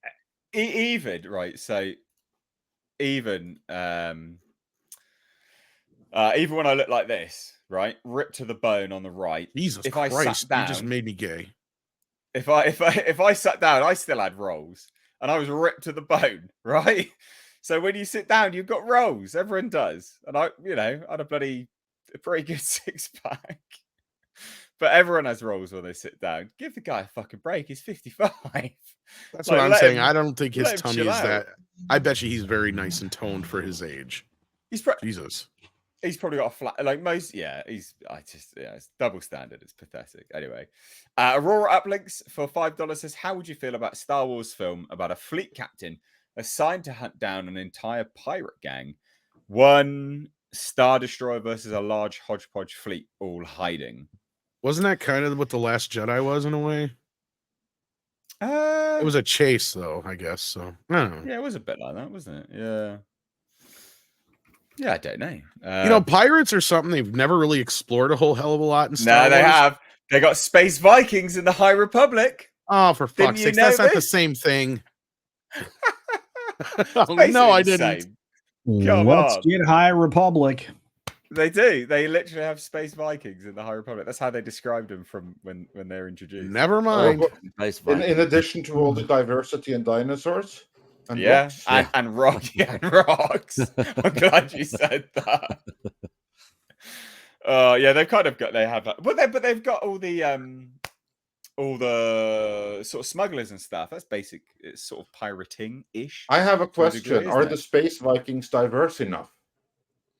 Are there any dinosaurs among them? They probably would be if they did something with it. Oh God! Yeah, they didn't really do anything. Now, one Star Destroyer against a whole species of geodes. That might be fun. You know what that is? It's called a meteor field. Yeah. Yeah, the Falcon went up against tons of geodes in Empire. It was I see a short film about it, but I think that can get real old real fast for a feature film. Yeah. But like I said, Star Wars Christmas special, hell yeah, I'd watch that. Yeah, right. So Tom working for $2 says YouTube killed the television star. It did. Yeah. YouTube is 100%. It has taken over. Well, and that Johnny Depp. I was just gonna say that Johnny Depp Amber Heard documentary, a few other articles I've seen Yes. lately, kind of prove that they're getting afraid of us, and that they and know they we're a should. problem. But they should, because people find us more entertaining than TV for the most part. I mean, I don't. Well, I more literally so don't that they watch trust TV us. anymore. They don't give a shit so Yeah. much that they watch us. It's that they trust us. That's the part Yeah, they don't like. Yeah, Because they can't dictate to you what to think. Don't you Yeah. remember that one slip by that one chick on MSNBC? I can't remember her name now, but where she flat out said it's our job to tell you what to think. Yes, I remember that. Oh, man. Freudian Yeah. slip. Yeah, Freudian. Dear, Terrifying. The big nose for $2 says, I'm pretty sure David drinks Bud Light. That's to do with someone that was in the chat. Oh boy. Coming here to say that we're all haters and we complain about stuff whilst complaining about us. Raging hypocrite. I saw that. I was like, Mm. who's this David guy in chat? I don't know. Well, he's just spending his time hating on people, I guess, isn't it? Let's give it his 15 minutes of fame. But okay, Dave, here's the thing. We do talk about things we like, but guess what? Yeah. You don't watch those videos. Yeah. This is They're true. out there. This is true. And also on top of that, even during our Ahsoka segment, I said loads of stuff I liked. We talked about stuff that we liked in the show. I mean, I could pick out shit all the time. Yeah, I could pick out stuff in The Last Jedi that I liked. I hated the movie, but I could cherry pick just some small pieces and segments out of it where I'm like, that was cool. I like that, or whatever. I mean, John Williams did the music. I mean, John Williams' Star Wars music is basically a character in itself. Yeah, it is. I like the Rey theme that he did music wise, even though I hate the character Rey.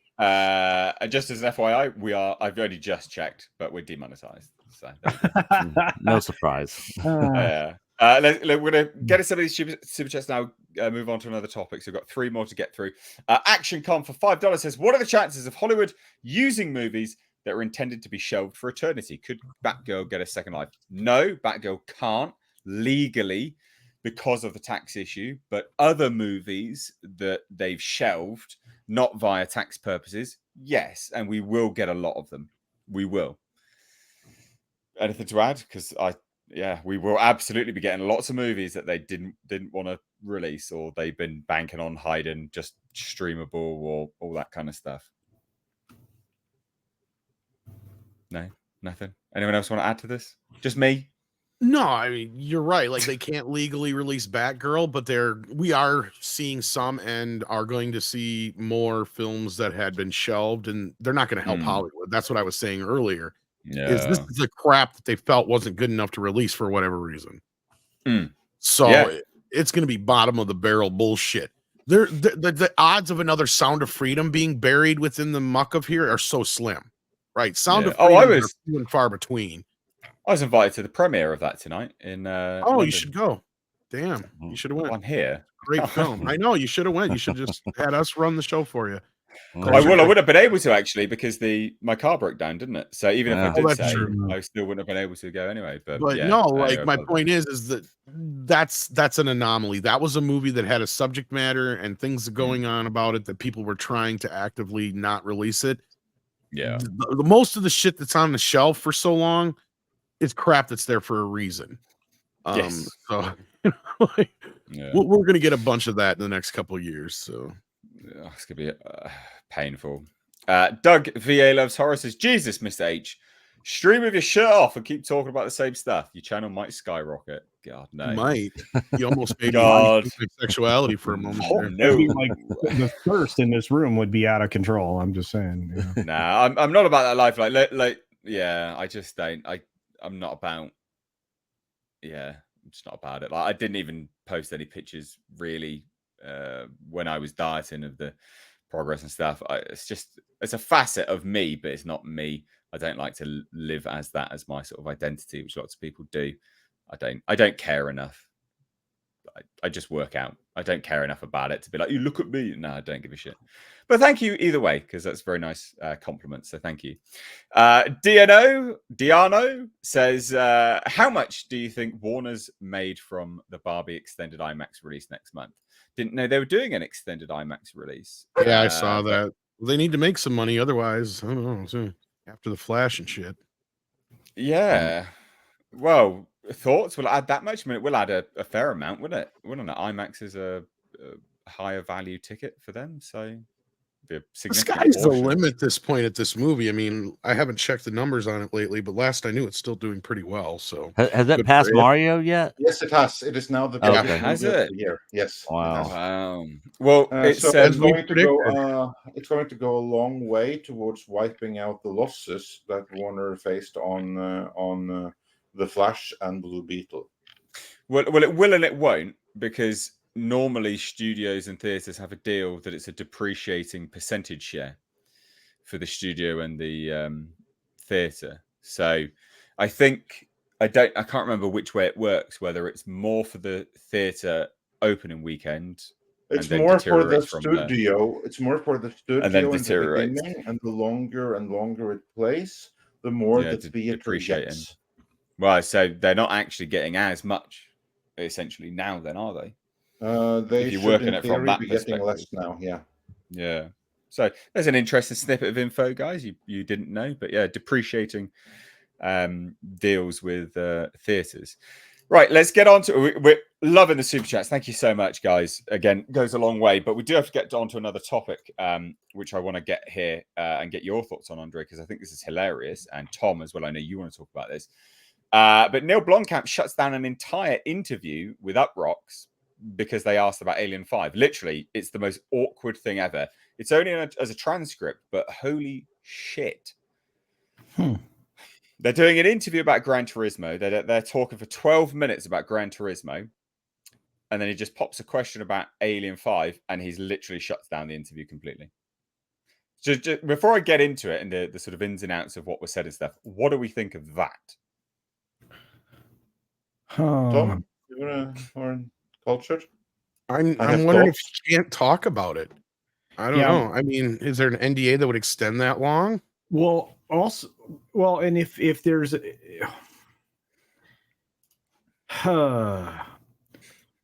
mean, I can't say too much about the behind the scenes stuff that I know about, but I do know that he doesn't. There was a lot of politics there. What was right? But I mean, is there a writing thing that preempts him from talking?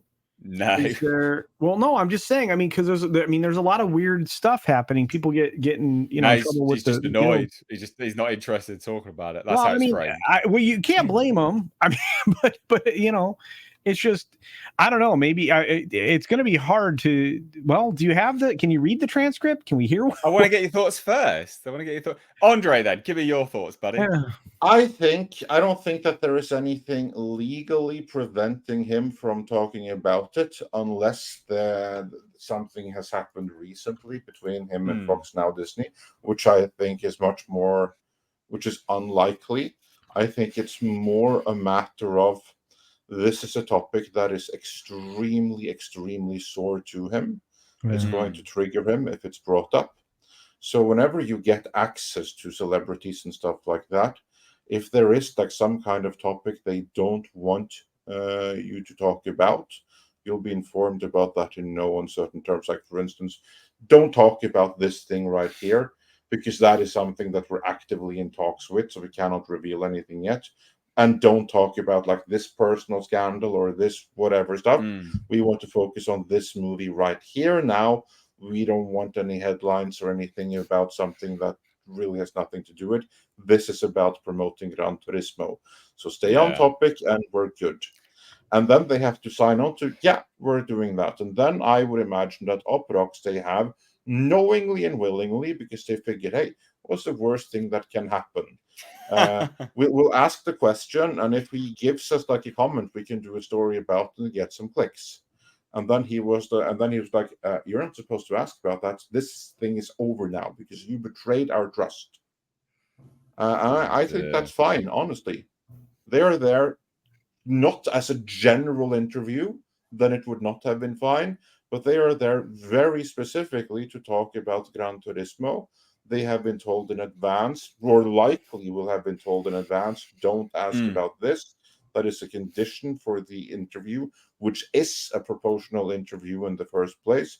they do it anyway, they have violated the agreement, then he does nothing wrong by shutting them down and walking out. Yeah. In that particular circumstance. Yeah. So here's what was said, basically. Here's the excerpt. After 12 minutes. All right. I saw Walter Hill came out recently and said Disney wants to go a different direction with Alien. I enjoyed the production designs you posted on Twitter. It's hard to define how little I care about what happens with Alien. Ooh. Okay. Yeah, he touched a nerve. Yeah. I think. Okay. Well, I think you just defined it pretty well just with that statement. Yeah. So I guess I don't want to talk about that either. I want to talk about Gran Turismo, or we shouldn't talk about. Sorry, I didn't hear that last part you said. Let's just focus on Gran Turismo. Well, I mean, yeah, we did for 12 minutes, and I had more about it too. This is the thing that I think annoyed him. We're not done yet. Are you still there? Yeah. I did want to ask you about Mardenborough during doing his own driving stunts. That's a pretty cool thing. Yeah. Okay, I mean, I don't know what happened there. Well, I mean, we were talking about Gran Turismo, which was interesting. Right, and I liked the movie. We've spoken about it enough. I guess you have enough info. Well, no. Publicist then chimes in that it might be time to end the interview. All right, cool. I think so too. See you guys. Bye. Yeah, because I see what this guy is doing here. Okay. This was, I see now. Okay. What happened here, and this is coming from someone who's conducted a lot of interviews, and I think Andre will agree. Yeah. They should have talked about this before the interview began. Absolutely. And he basically he side-blinded him with this question, and they probably were even warned ahead of time not to ask shit like this. Because all Uproxx is doing is trying to get a fucking clickbait headline about Alien. Exactly as I was saying, in other words.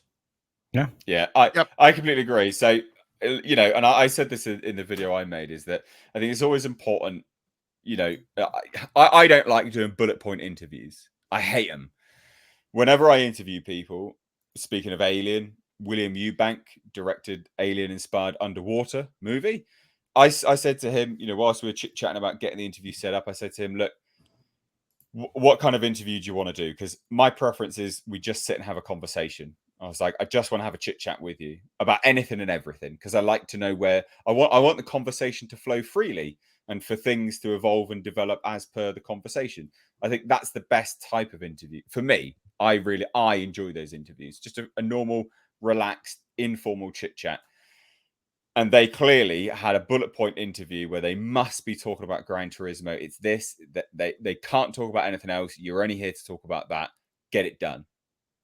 They do this shit to Tarantino all the time, and a few other people. He shuts them the fuck down. And he shuts them the fuck down because he knows what they're up to. And look, it's one thing if you've talked about it up front and you're like, look, we're going to get into all this stuff. But if you're literally, this was them taking advantage of having 15 minutes, because this is how these things work. Yeah, if you're part of the press, you get basically 15 minutes to talk to the individual, whether it's in a little press booth or like nowadays they just do them over Skype or Zoom or whatever.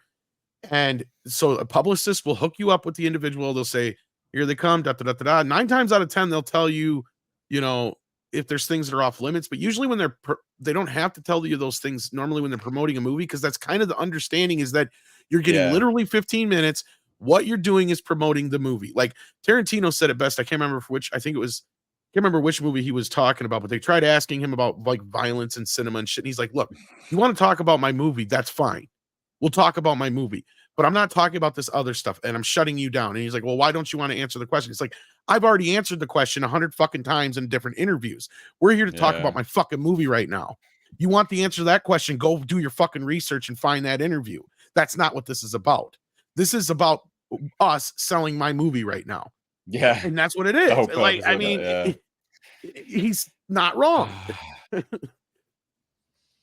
Exactly. And this is what you have to realize, that you are that's basically kind of like Access Media, and they are doing a bullet point interview, which is very specifically a part of the advertisement campaign. Like any kind of journalist have to understand, with reference to the Snow White video we put up recently, you're not actually conducting an interview.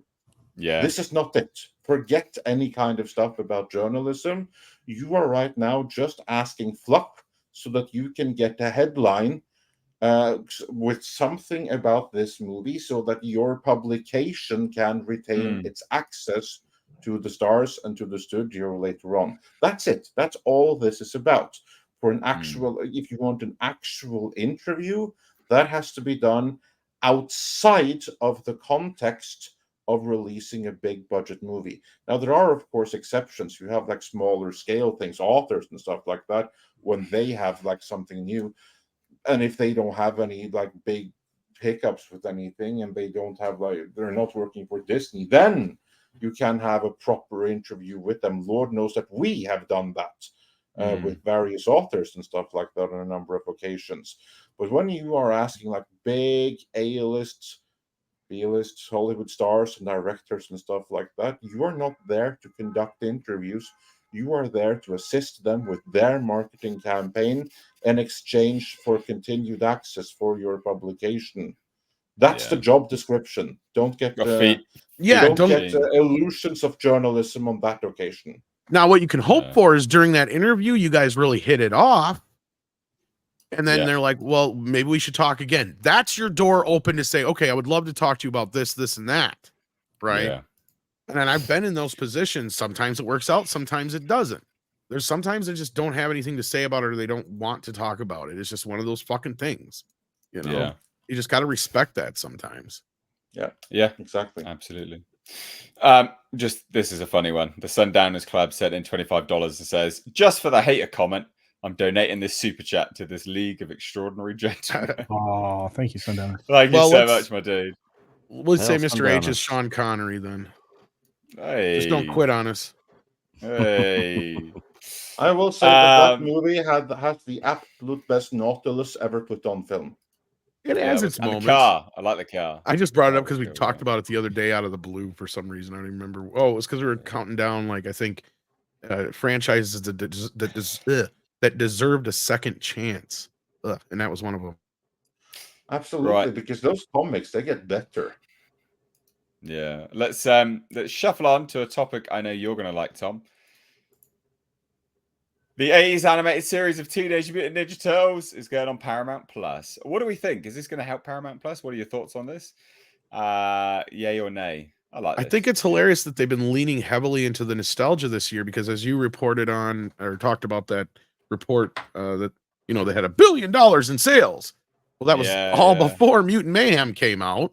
So let's keep that in mind. And what were a big part of those sales? Well, they had a big bunch of classic lines with stuff like, oh, you know, like this from the old cartoon show and stuff like that, and movie lines and other things. So yeah, that's what this is about, where the $1 billion comes into play. But this was a big move for Paramount because they had to buy this. They didn't own the rights to this. I think what's interesting is that they haven't worked out a deal to greenlight a new show based on that. You know, it is. Oh yeah, I totally have. You didn't know about that? That's what the Mutant Mayhem movie was all about. It was a pilot for a TV show. I did not know that. Yeah, that's what we did a whole report on it. I didn't know that either. Nobody watched the video. Yeah, but they're going to compete not your fault. With themselves, though. This is the old show. This is the thing. Mutant Mayhem. Nobody cares. They don't have any shows on right now. Rise of TMNT is dead. So this Mutant Mayhem starts like next year or whatever, and they're gonna have a TV show, and they're also already got a sequel greenlit because, you know, this movie was sold on. That's where we said that it's one of the most successful flops in history because it doesn't technically have to make any money in theaters because it's already made its money back in licensing. But I guess they're just doing this to tide people over, then, aren't they? Well, and what this is them trying to get everything back in house, right? Because what they don't have was this. And they don't have the first 4 Ninja Turtle movies. Yeah. That's what they don't have. And I'm surprised they haven't tried to make a play yet to get the first 3 Ninja Turtle movies from Warner Brothers. And Warner Brothers has just been sitting on them. People want them badly. In fact, Razor Fist and I and Script Doctor did a 3 hours plus stream on the first movie the other day that was hugely successful in our opinion. And we had over 500 people watching the whole time. And it's been one of my better played videos in a while. And right there shows you that people have interest in the Turtles. The $1 billion in sales this year shows you people have interest in the Turtles. So they went out and paid Lionsgate some money to buy the rights to this series. Now, hopefully they remaster it. Now, that's not happening anytime soon. They're just dumping it on streaming for now as is. But yeah, this is something the fans would like to get their hands on. I mean, this is one of the biggest and longest running kids shows in history. People don't realize it ran for 11 seasons. I wonder if this will cannibalize on them, like backfire on themselves, because this is going to be shown in between, Mutant Mayhem and then their new TV show of Mutant Mayhem. Maybe this could backfire on them a little bit because people will be like full of nostalgia and then compare it to the new stuff and be like, "What the fuck is this?" Do you think that could happen? I would hope so. I could only have hope. I don't know if kids would really be interested in this just because of the age of the animation, but that's true. Yeah, they like that. I mean, the first season looks amazing, but when you get to the second and beyond season, that was produced by the animation company themselves, so they spent like not nearly as much on the show. So yeah, it does suffer sometimes from some animation anomalies, let's say, but no, I mean, as far as holding up, I watched a few episodes the other day because they have this, I think it's on Pluto TV. They have a bunch of streaming channels where they play stuff all day long, and they have a TMNT channel. And so they've been showing all these classic episodes now on there. And I have them all on DVD anyway, but I just popped it on just to see. And it still holds up pretty good considering. I mean, it's nonsense. I mean, it's Saturday morning cartoon fare, but I mean, for what it is compared to some of the other stuff that didn't age as well, I mean, I'd still hold this up there with like Masters of the Universe and some of those other ones from that era. Yeah. Transformers and such, maybe not quite as good as Transformers. I mean, I don't like Transformers as much, but I mean, I know that had quality in the writing and the animation. Did anyone like Biker Mice from Mars? No, see, that's what I disliked was a lot of the fucking rip-offs. What about Street Sharks? Street Sharks was the best of the rip-offs. Street Sharks was so cool. Biker Mice. That was the best of my time. Like was like my brother were into those. Mate, Biker Mice from Mars. Love that.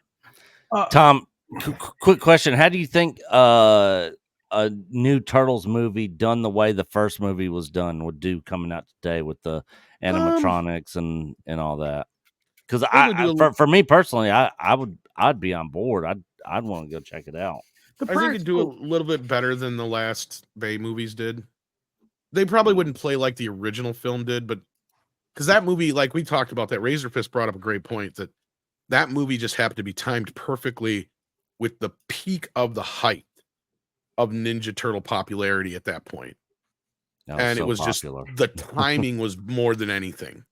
And that was proved when you went 3 years until the third film, and just 3 years later, already the third film made like a third of the box office. But anyway, Culture, you're about to say something. Well, no, I was just going to add to that, Tom, and say that it was also the performers that were in the suits that brought a lot of heart to those characters. I mean, the performances, it required a lot of effort if you know anything about that production. So well, we talked a lot about it, like I said, for 3 hours. And like I said, if they had just done, if they wanted to get truly inspired by Spider-Verse instead of letting Seth Rogen do what he did, had they just literally took the first 5 comics that Eastman and Laird did and did them as motion comics in black and white on screen, like in this kind of weird 3D animation style that kind of emulated the comics, but was still, animated, I think they would have made a lot more money than they did.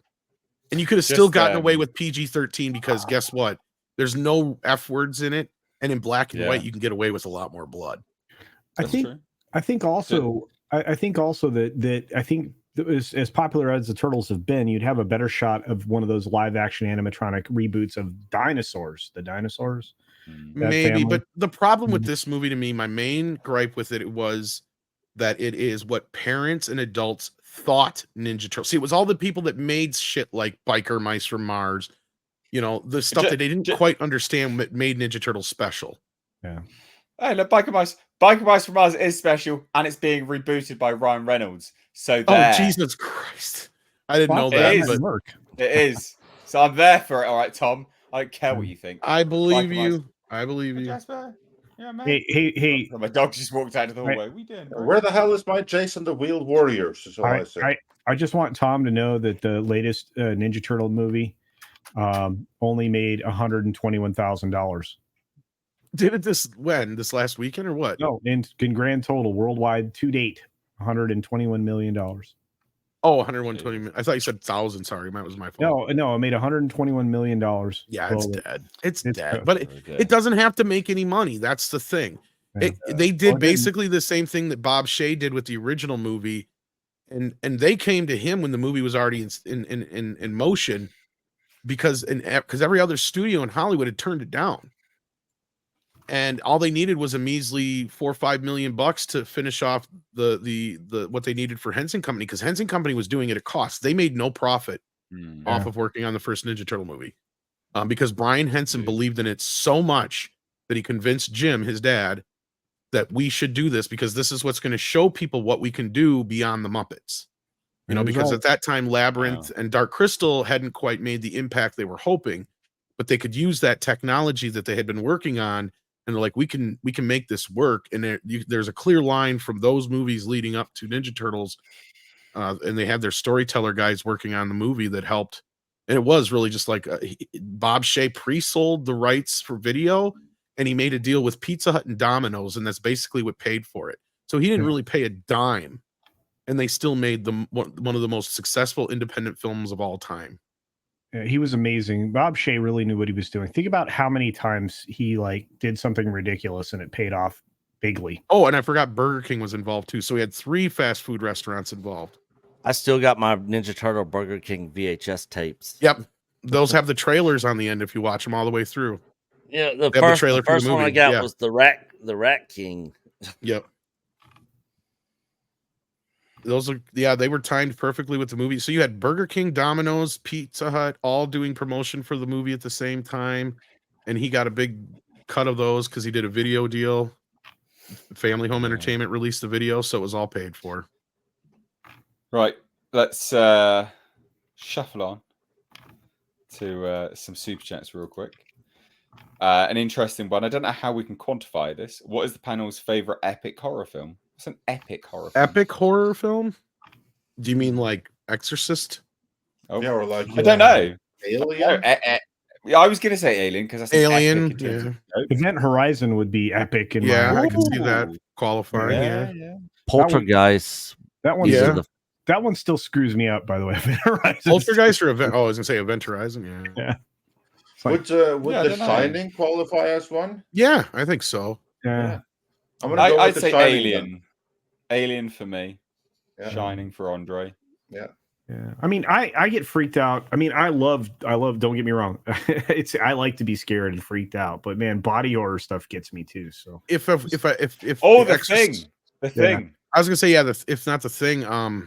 Shit, I just lost the one I was gonna think of and I forgot. But anyway, go ahead. Oh, sorry, dude. No, it's fine. That's fine. I forgot what it was. I said the thing, and that lost my train of thought. I was gonna say Silence of the Lambs. I just remembered. Sorry, go ahead. Yes. Yeah.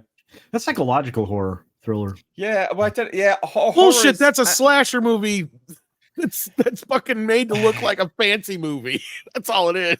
Okay. Well, but horror is such a wide-ranging genre. People don't give it enough credit. I don't think personally. I think Hannibal Lecter's definitely a slasher. He's like Freddy Krueger. Come on. Yeah. He's a Nick. What's your favorite epic horror? Probably.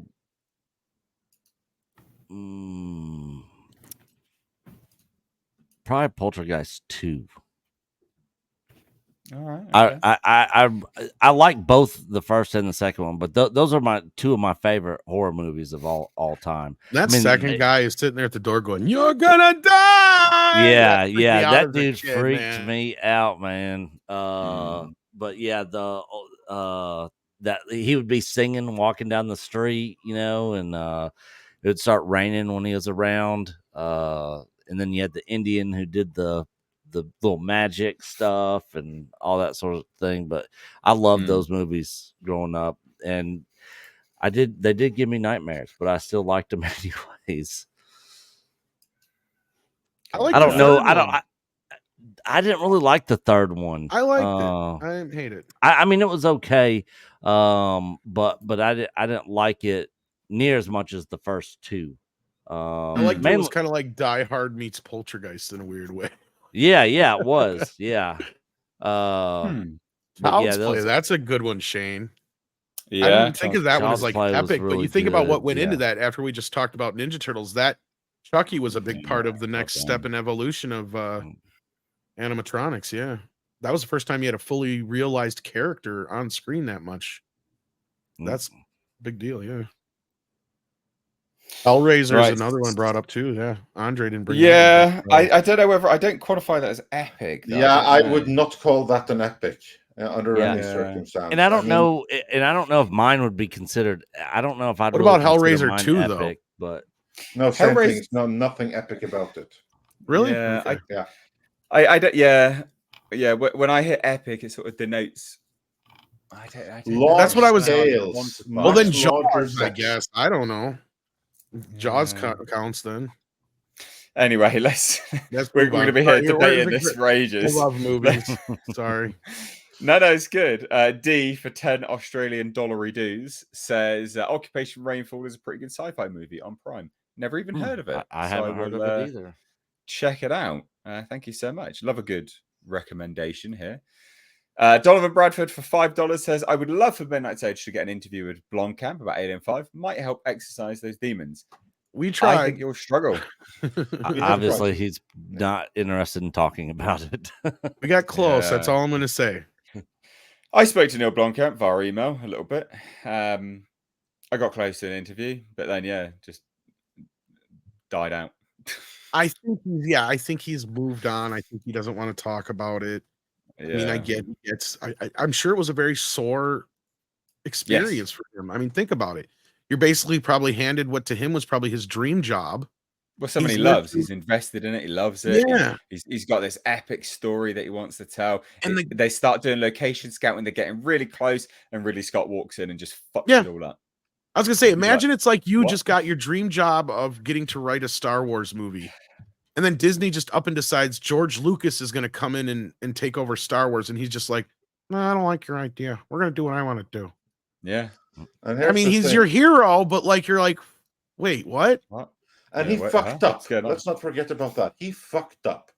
Ridley Scott didn't even make Alien. It's not his movie. He didn't create we would have been better off if Blomkamp had made his. Of course we would. And then to add insult to injury, don't even get started. I would love to talk to him about RoboCop, but I know that's another sore subject. But I already pretty much know the story. And it was just basically MGM being fucking dumb. Yeah. And where's our RoboCop movie, MGM? Did you see the gameplay trailer for the game? No, I haven't seen the game. I just saw the one trailer, but it's coming out next month, isn't it? Yeah, it looks good. It looks real good. Yeah, I hope it's good. Okay, let's. Sorry, I didn't mean to go on a rant there, but it's true. No, it's still good. Screwed over twice, and he could have gave us probably two of the greatest reboot franchises we would ever had. I agree.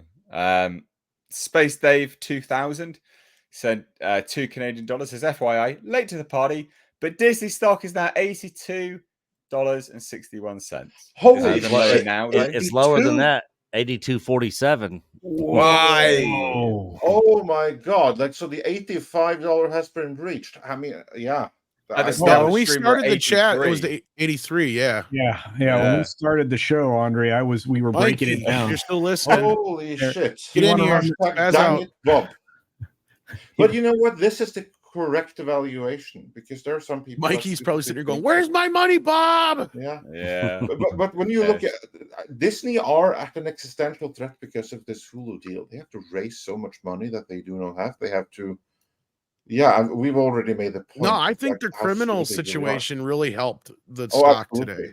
I think that getting out there. Yeah, I was being sarcastic.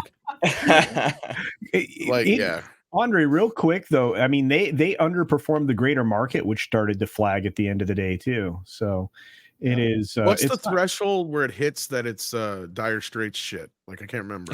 $1. Well, no, I mean we're looking at possible corporate takeover bullshit from Apple or something happening. But that doesn't matter. That has nothing to do with it. That's a matter of when does Apple want to launch? There's no price point where something is automatically triggered. Yeah. No, that's not like that.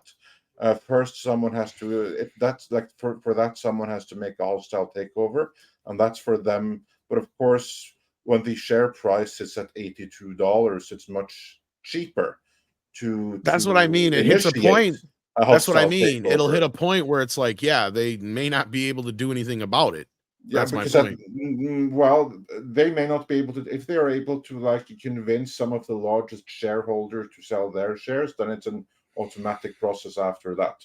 But they have to be able to do that. But at this point, you just have to offer $100 because it's going to be a really freaking long time for Disney to do that again. Yeah. Oh dear, oh dear. Disney up shit's creek. How you shared it as well, didn't you? Oh, 82.47. Wow. It's gonna keep going. Oh dear. And with the housing market bubble going on right now, the economy's not doing good. It's probably gonna eventually go down even way more than that. We're in a recession. People don't want to admit it, but everyone seems. Well, they changed the definition of recession just so they didn't have to. I know. Yeah. Oh my God. Anyway, Richard Curtis for $20. He actually sent in 20 and then £20 and also £5. So we'll read these back to back. He says, "Are you aware of the Mortal Kombat animated films? The last one, called Snowblind, came out October 2022. The next one will be out in a couple of months and has Gilbert Gottfried's voice, who died 6 months before the last one." And he says, I would have liked to elaborate more on my last super chat, but I had no more letters left. I know that. Yeah, sorry, dude.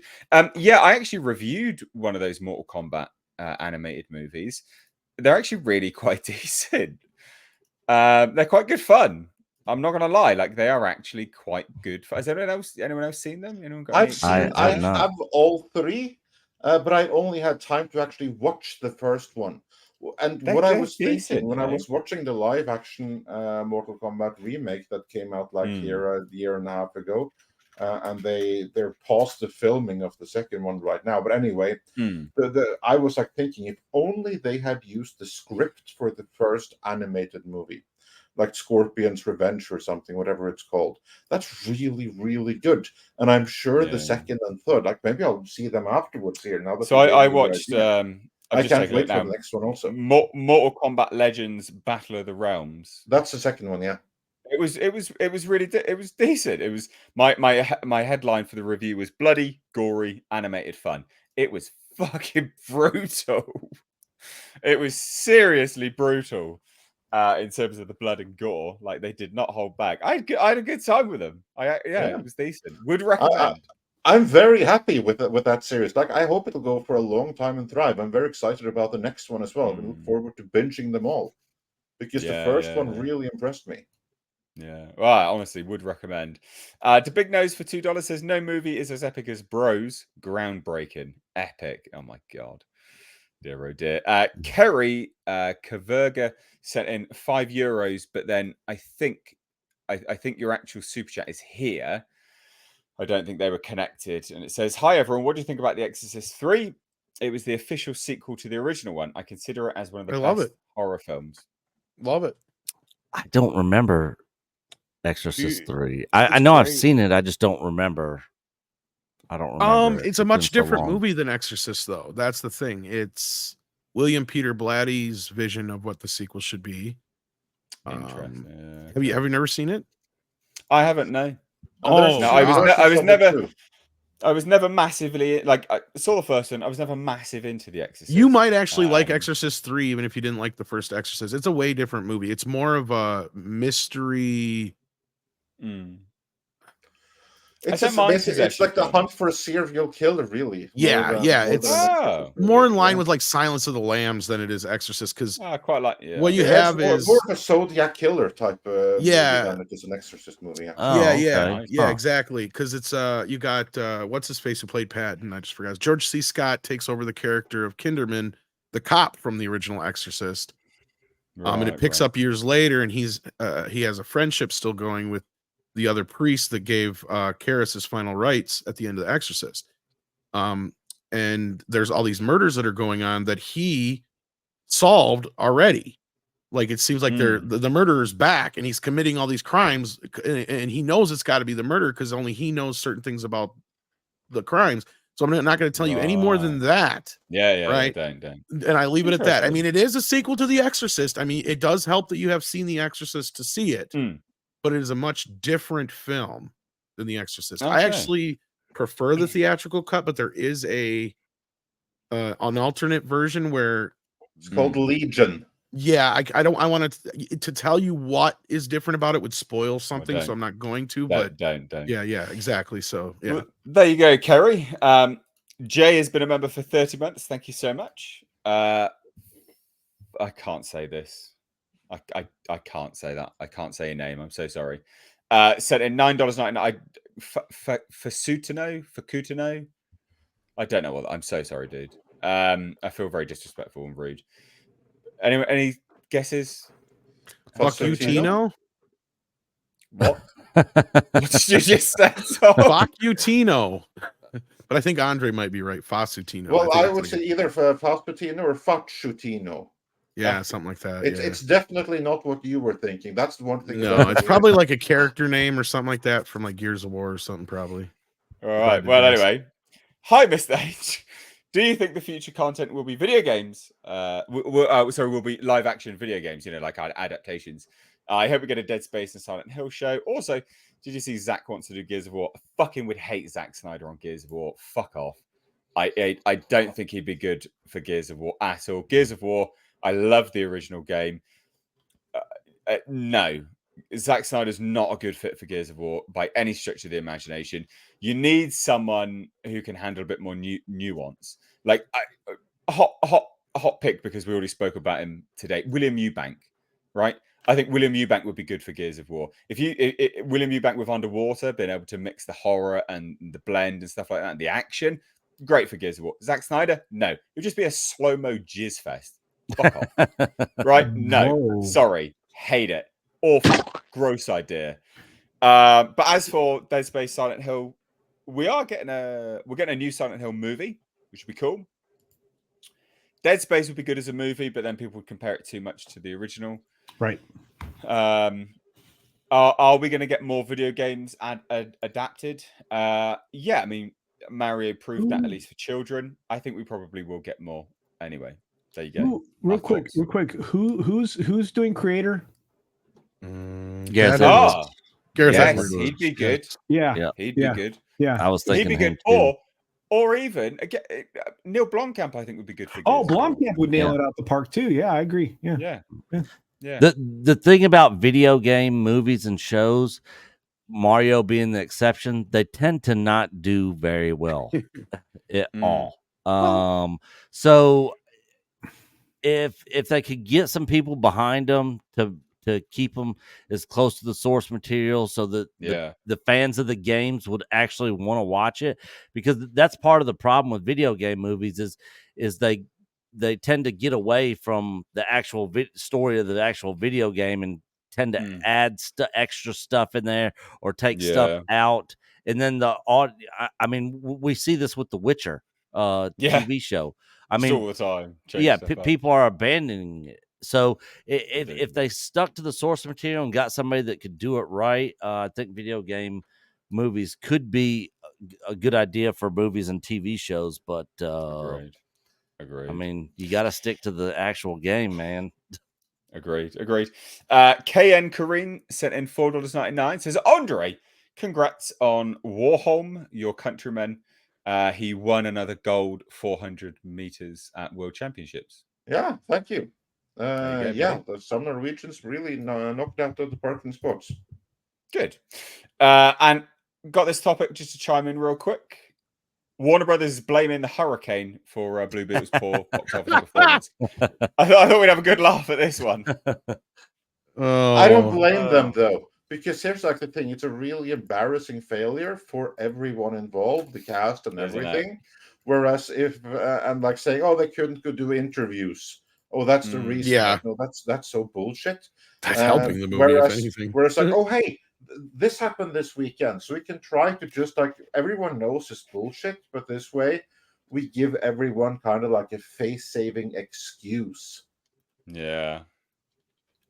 I mean, that is all it is. It's just trying to save face. So this is in response to the poor box office performance, Warner Brothers Pictures issues a statement to exhibitor relations, blaming the performance on the hurricane. So they said this: direct from Warner Brothers HQ, aka Blue Beetle Spin Control, the storm's impact is anticipated to be significant, particularly in Southern California, where the film is over-indexing.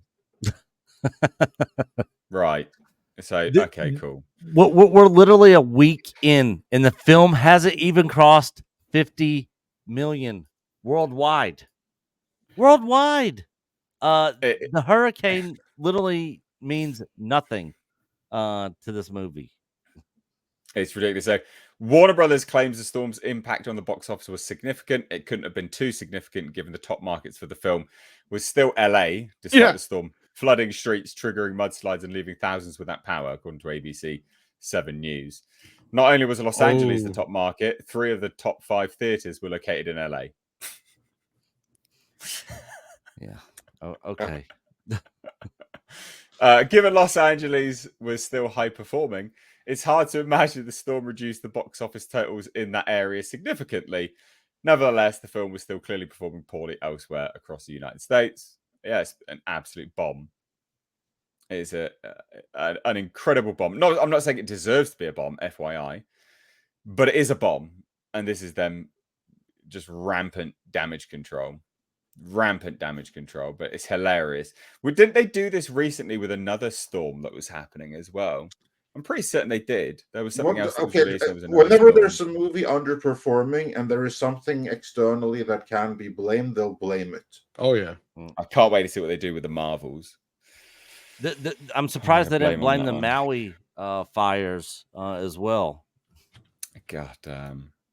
$25 million. Holy shit. Yeah, and then look at it. Okay, Barbie's been in theaters. Barely beat Barbie. Holy shit. Yeah. And it's 5th week. And it's like, and then Oppenheimer's in second making 10 million. These films have been in theaters for flipping ever. Barbie. Yeah. I mean, even this shitty Teenage Mutant Ninja Turtle film did okay. And what was the budget for Blue Beetle? A little over 100 million or something like that. $125 million. 125. Wow. Hilarious. Epic levels of damage control. And I'm here for it because it's funny. Yeah, it is. So I don't think everyone's an idiot, for goodness sake. And I haven't seen the movie, so I don't know if it's good or not. From what I've been hearing from people that've seen it, they said it's actually not that bad. Liked it. Yeah, they said that it's not that bad of a movie. But the thing is, at the end of the day, nobody cares. Nobody cares enough to go spend money on what it costs to go see a movie these days to see Blue Beetle. Yeah. And it doesn't matter how good it is. If no one cares, it doesn't matter. And it's a shame in a lot of different ways, but at the same time, there's still messaging in it. But regardless, I mean, it's not failing because of the hurricane. I think that's the joke. Yeah. I think that's pretty clear cut, to be fair. Pretty clear cut. The cope is real. Richard Curtis sent in £10. It says, I also love the Mortal Kombat Legend films. I'm guessing that's what that is. I was also trying to point out that I don't think Gilbert Gottfried could have contributed his voice for the new one directly. Is it common now for studios to own voices? Yes. Yeah, but the way these animated movies are and as long as they take to put together, sometimes they are in the pipeline a long. Yeah, I wouldn't be surprised if he was able to get his voice work done. Animated work. Tom is 100% right. I mean, you could record that years before it gets done. So yeah, and also it's easy to record. It was just easy to do it as well. Like when we laugh and joke about people phoning it in, you can literally phone it in. Yeah.